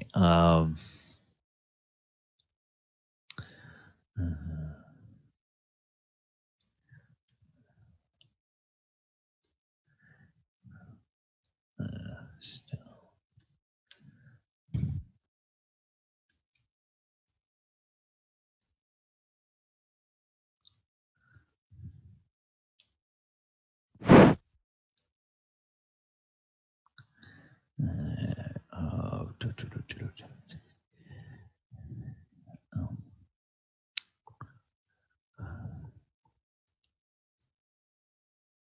All right. All right, so then yes, one target. There we go. All right. So he will attempt to hit you with this poison dagger, which is good for only one attack. You're raging. Does a 21 hit you? It just hits. Okay. So it's 7 piercing and 26 poison damage. And the blade on it breaks when he hits you. So it's like a one-use weapon. And that's all he gets to do with it. But 7 and 26, that's 33, but you would take half of that. Unless you mitigate any poison that would, further than the half. I have resist the poison at advantage on saves. Okay. Yeah, so go ahead. Oh, I'm sorry, I didn't put the save DC in there. The save DC on this poison is DC 12. So it's not a huge. Okay, so con save. So you have resistance already, so it would normally be 13. Because of the save on the poison, it's 6. So you take 3 from the dagger and 3 from the poison. This is not what he intended.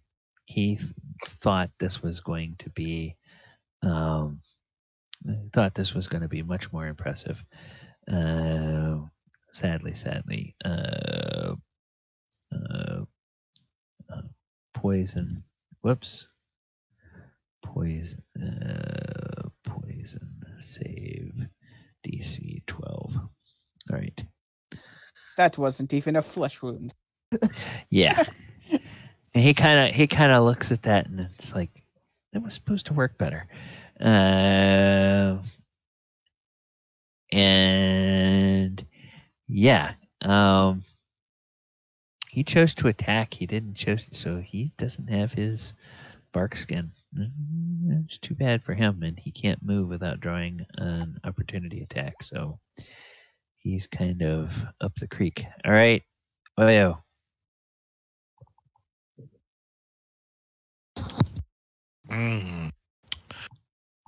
Well, I'll move over to this guy, and we'll exchange glances, and then I'll proceed to put my fist inside his body. Okay. Okay. Do you guys need a room? Do you guys need a room? No. Come on. Half of us were thinking that. All right. Far enough away. Okay, AC 15. Well, he's got his bark skin, so that's not quite going to be enough. Okay. Well, when you first don't succeed, try again. 20 will be enough. Okay. Make a Bark con skin save. is constant. Bark skin's concentration too, so you 2. Oh. Stunning bark skin. strike. Okay, so let's do. I didn't even think about that would be a concentration spell. It doesn't bark seem. skin sucks. Yeah. It seems like okay. All right, yeah. So it's concentration for an hour. So he's got to make a. He's got to make a saving throw. So what's the con save against your stunning strike? 15. 15. So let's see if he does that. Oh, he fails that. For giggles and grins. How would that resolve?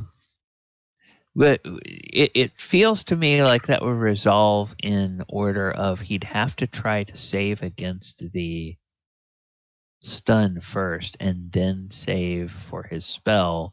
And if he's stunned, can he even save for his spell? So he can't. So he just automatically loses it, doesn't he? Yeah, he becomes incapacitated. Yep. So all right. He kind of starts drooling there.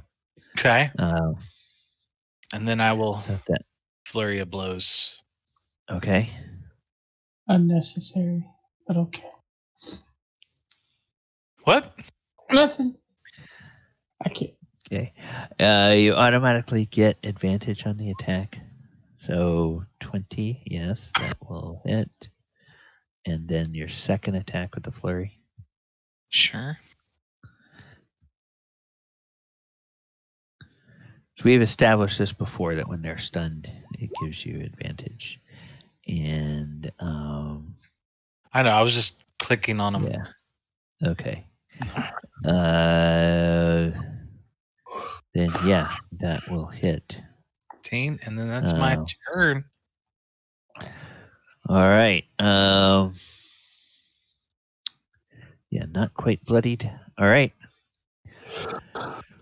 So the sniper will 15, 20, 25, 30. The sniper will move over here and will continue to plink at this guy. And 2, so AC 17 and AC 13. I think the 17 will hit for 10. The 13 will miss. And then this ally of yours is bloodied.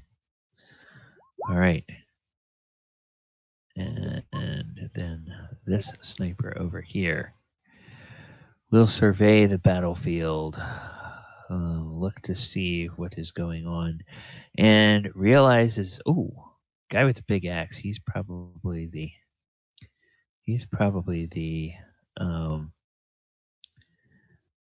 biggest threat. So we're going to attack the guy what has the okay.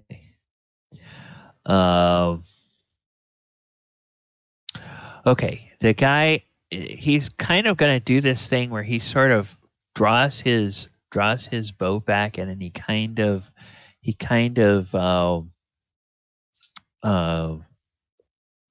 gives like just this beat before he fires his first shot. And mechanically what he's doing is he's sizing you up with this, and then he's going to this only affects his first shot, not his second. So if the first shot hits 16, it misses. Okay, so no good. And 12, that'll miss too. All right. So They just bounce off of his scales. Yeah, because what he's trying to do is he's trying to do it to damage. The way I read that is you don't get the 1d10 to both attack and damage. You get it to either the attack or the damage. And he was trying to get it to the damage. So miss with the attack. Sorry, wasted. Adamant. Oh, no!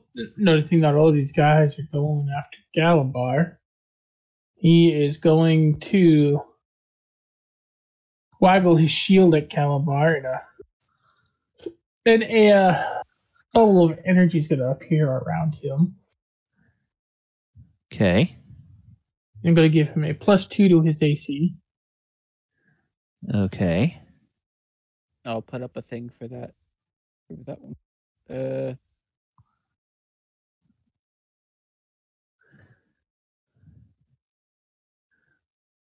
Oh yeah. Shield of Faith. Okay. Yeah. You got that. You already got it right. And then he is going to look at this guy here. Okay. And we're gonna take a swing number 1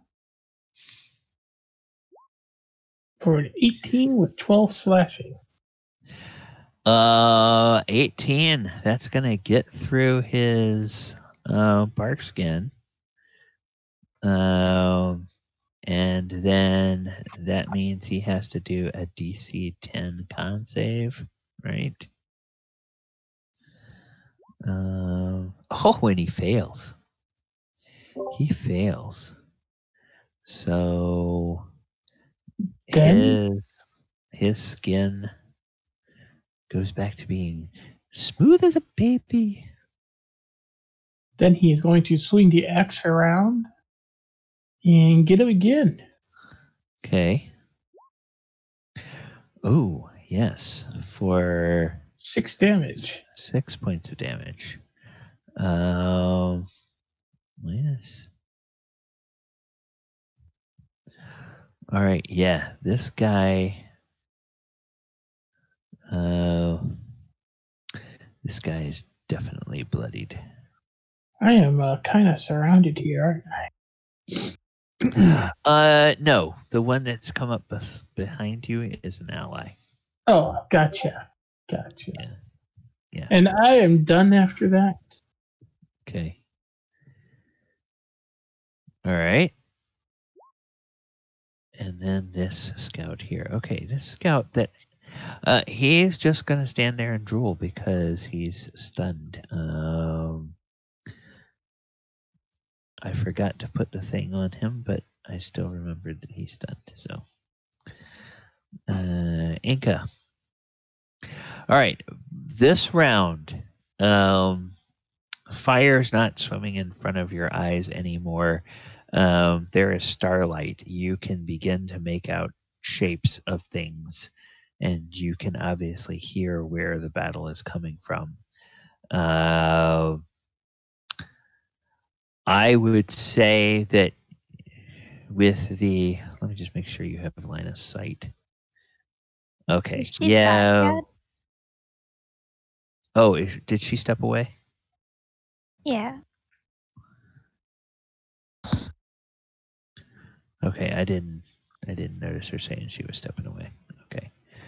All right. Oh, Gooney, are you back with us yet? Not yet. Okay. All right. Remind me that I owe her a turn, and we'll just move on to the scout here. Okay, this scout is very wounded and has lost his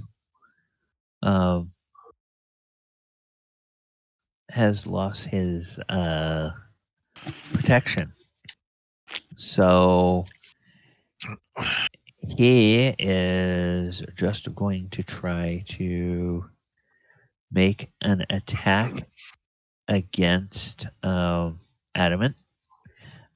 He used his dagger, so he doesn't have that. All he has is his quarterstaff. She's back. Okay. Sorry. All right. We're gonna have this guy attack, and then we're gonna swing back around for your. He hits an armor class 22, and I think that misses. Yeah, that misses. Correct. Okay. All right. So, I learned this trick a few months ago, so I'm gonna do it now. Just gonna bring this back up to the top, and I'm gonna put Enka back on top of the initiative order. So, Okay. all right. What I said before while you had stepped away is that the motes of light are not swimming in your eyes anymore from the fire. There is starlight out, so you can kind of see shapes. Okay. You don't have dark vision, but you can see shapes and see activity.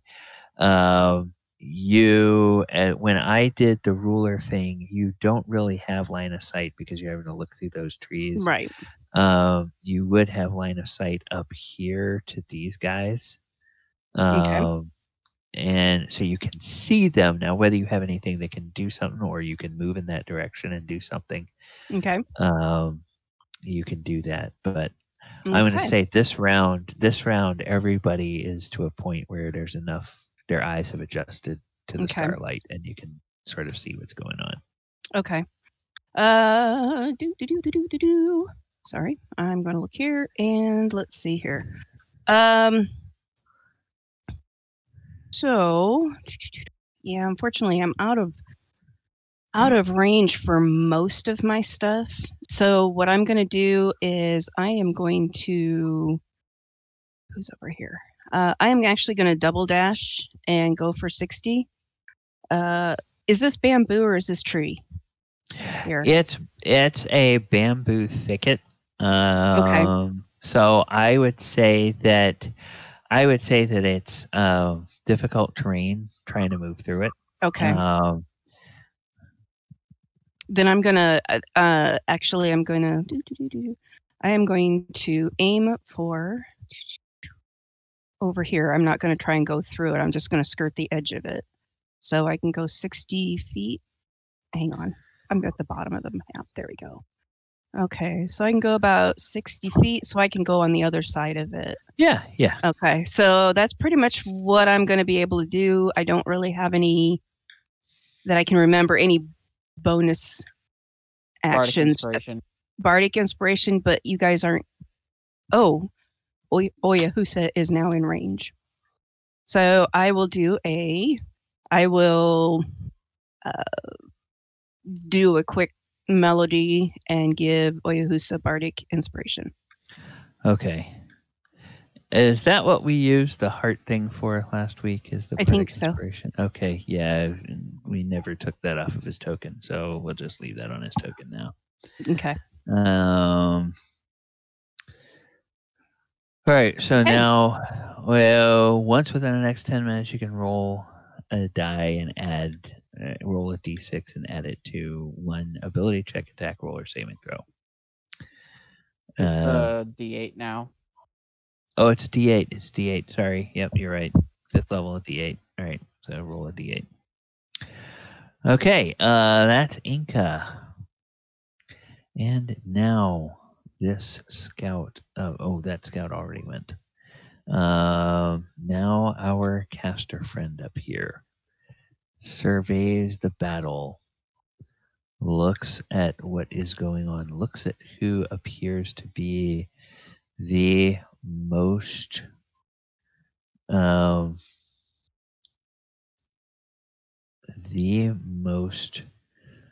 potentially devastating person on the battlefield. And let's see this.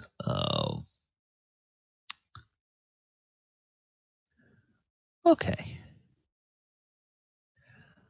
All right. It's kind of a crap. Yeah. That is what he is going to do. He looks around. He sees how things are going. He tries to see what is the most dangerous thing on the battlefield. He lands on Galibar. Uh-oh. And he is going to bibbidi boppity boo. He is going to cast a spell. And Galibar, you need to make yourself a save and throw. And this is maybe kind of an important one because otherwise, maze. Oh. Is that so, DC? Wait, what's the DC? No, the intelligence save once you're in the maze is DC 20. He is a DC 15, so it's a DC 15 DC 15 wisdom save, is that it? Against the spell. Hang on, I'll actually, because it tells me what his spell save DC is, but so maze. Let me just make sure. Maze spell. Oh shit! There's no saving throw. You banish a creature you can see within range into a labyrinthine demi-plane. Didn't he already cast his high level spell? He cast a high level spell. That was only 7 he cast his 7th level spell. This is his 8th level spell. Good to know we're facing a freaking 17th level caster. And yes, we are so screwed. So Galibar, on your turn, you get to make intelligence saves, and no, it's an intelligence check. Oh, an intelligence check. Yeah, Galibar is out of the combat. Saves sound better. Okay. Yeah, unfortunately, Enka wasn't close enough to give him Bardic Inspiration or something. Yeah. But that's what he does. But now he's got to concentrate on that. He was already concentrating on that other thing, wasn't it? He had mage armor. So let me just double check. Let me make sure that mage armor is not concentration. Yeah. Okay. Yeah. That's why I was surprised that Barkskin is that I didn't think.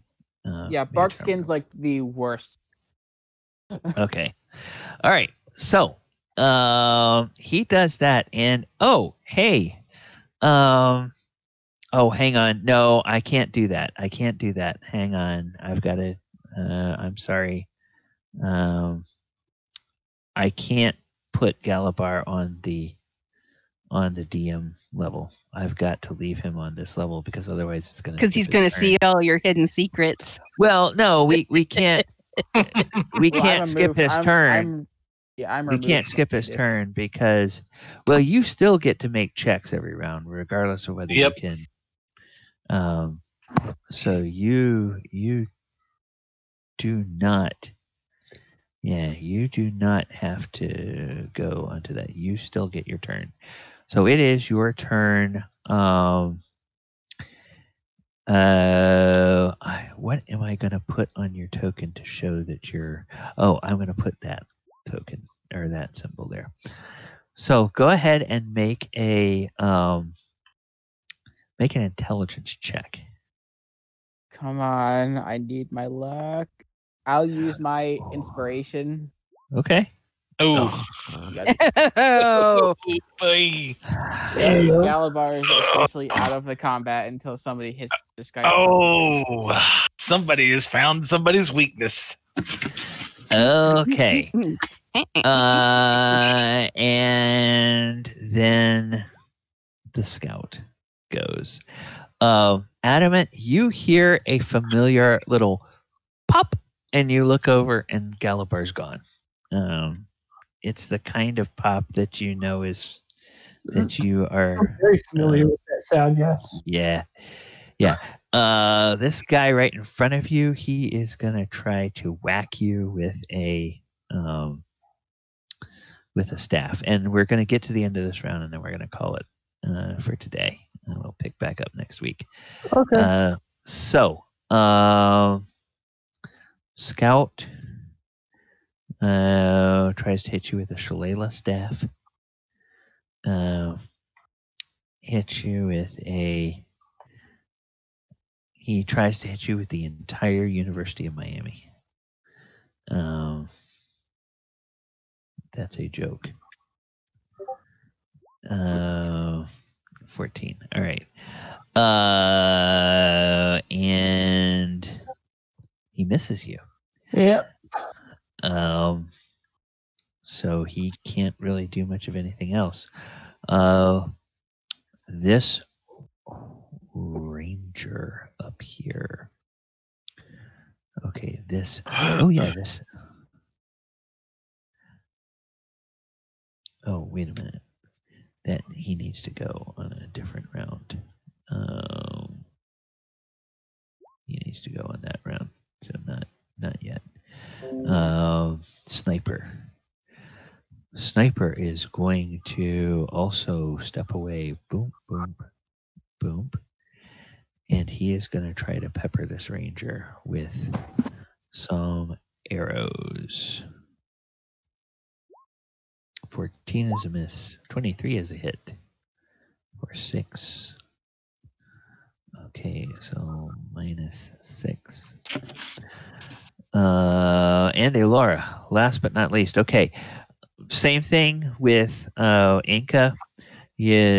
Starlight has now resolved. You can now see what's going on. You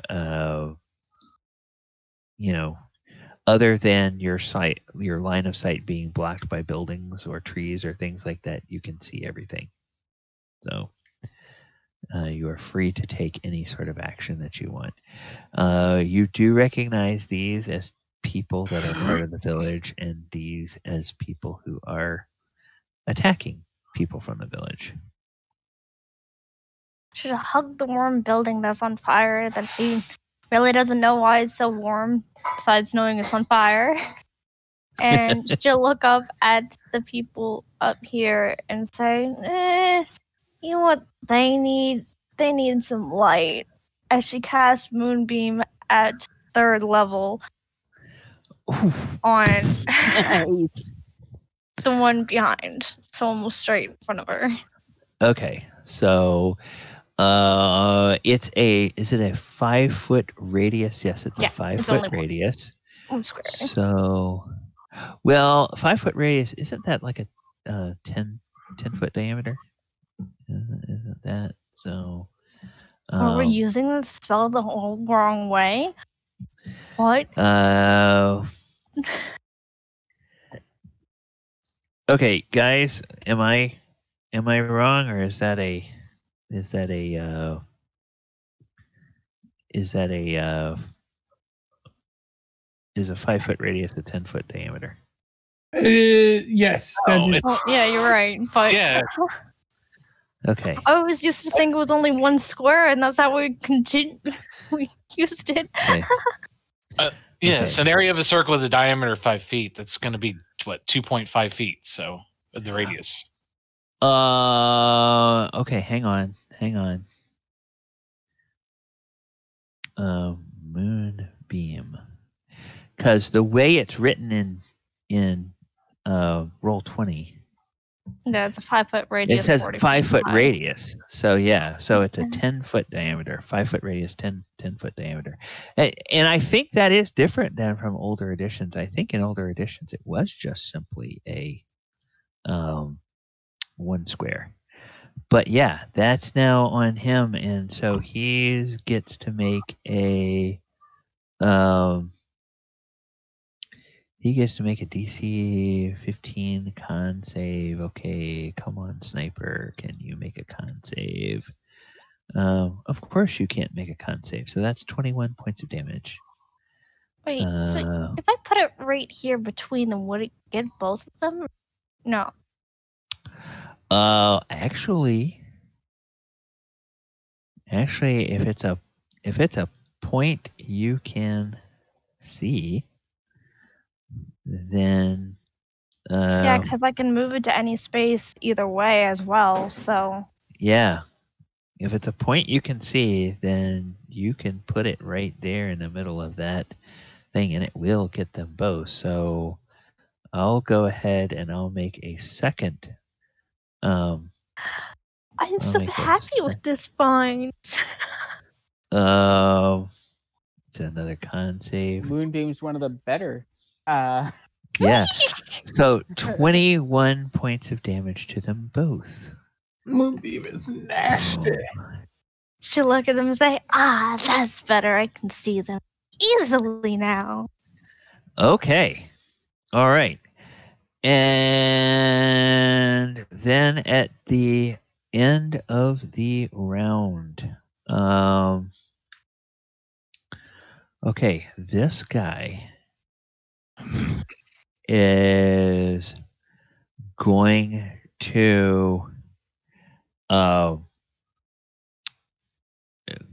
to point in this direction. He's going to. This is one of your allies. He's going to point in this direction, and he's going to say, "Caster, get the caster," and will actually. He has his longbow, so he's going to shoot. He will hit for 7 points of damage. They have taken up Galibar's motto of "kill the caster." Oh, and because that was damage, he does have to make a DC save, or he does have fail, to make a con save. fail. DC 10. Come on, buddy. You used an 8th level spell slot. You've got to make this spell slot count. Yes, you did. Okay, good. All right, you're on the payroll for another week there, Springcaller. Otherwise, they're going to fire you and get somebody else in there. All right. That is the end of the session, everyone. Exciting time in the old town tonight. I probably should actually be expanding this fire. So while I'm thinking about it, let me go ahead and do that and say that every round this fire is expanding by 5 feet in all directions. And then I'm going to say that she's actually climbed out. Where's the caster at? The caster's right there. Yeah. Don't think I... This caster is double our level. Oh, I can't get over there. All right. Players, before we call the session, anybody have anything going on their social media or their other games that they are in that they would like to let the viewers know about between now and next Sunday? Been pretty quiet. I mean, one of my other Sunday game is talking about possibly streaming, but it's not. Okay. All right. Well, if they do, then you can let everybody know at the end of the session. We'll try to give that make that available for people to know. And if they have any questions about what you setting up for streaming or anything, and you can have them get in touch with me. And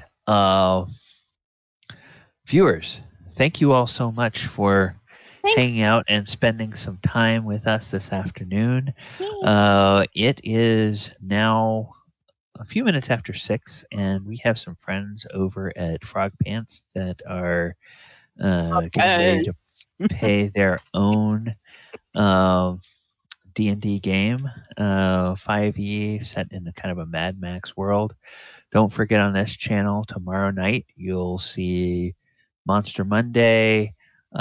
Thursday night, 8 p.m. Eastern is the Sword Coast Chronicles, and Saturday night at 7:30 p.m. Eastern is the Lost Mine of Original D&D. So all of the information on that is on the schedule.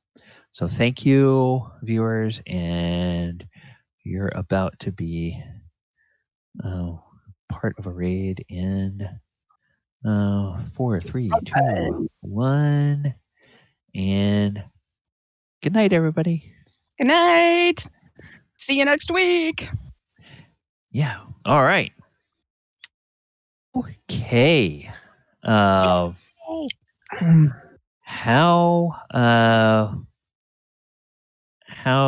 are you guys getting along, players?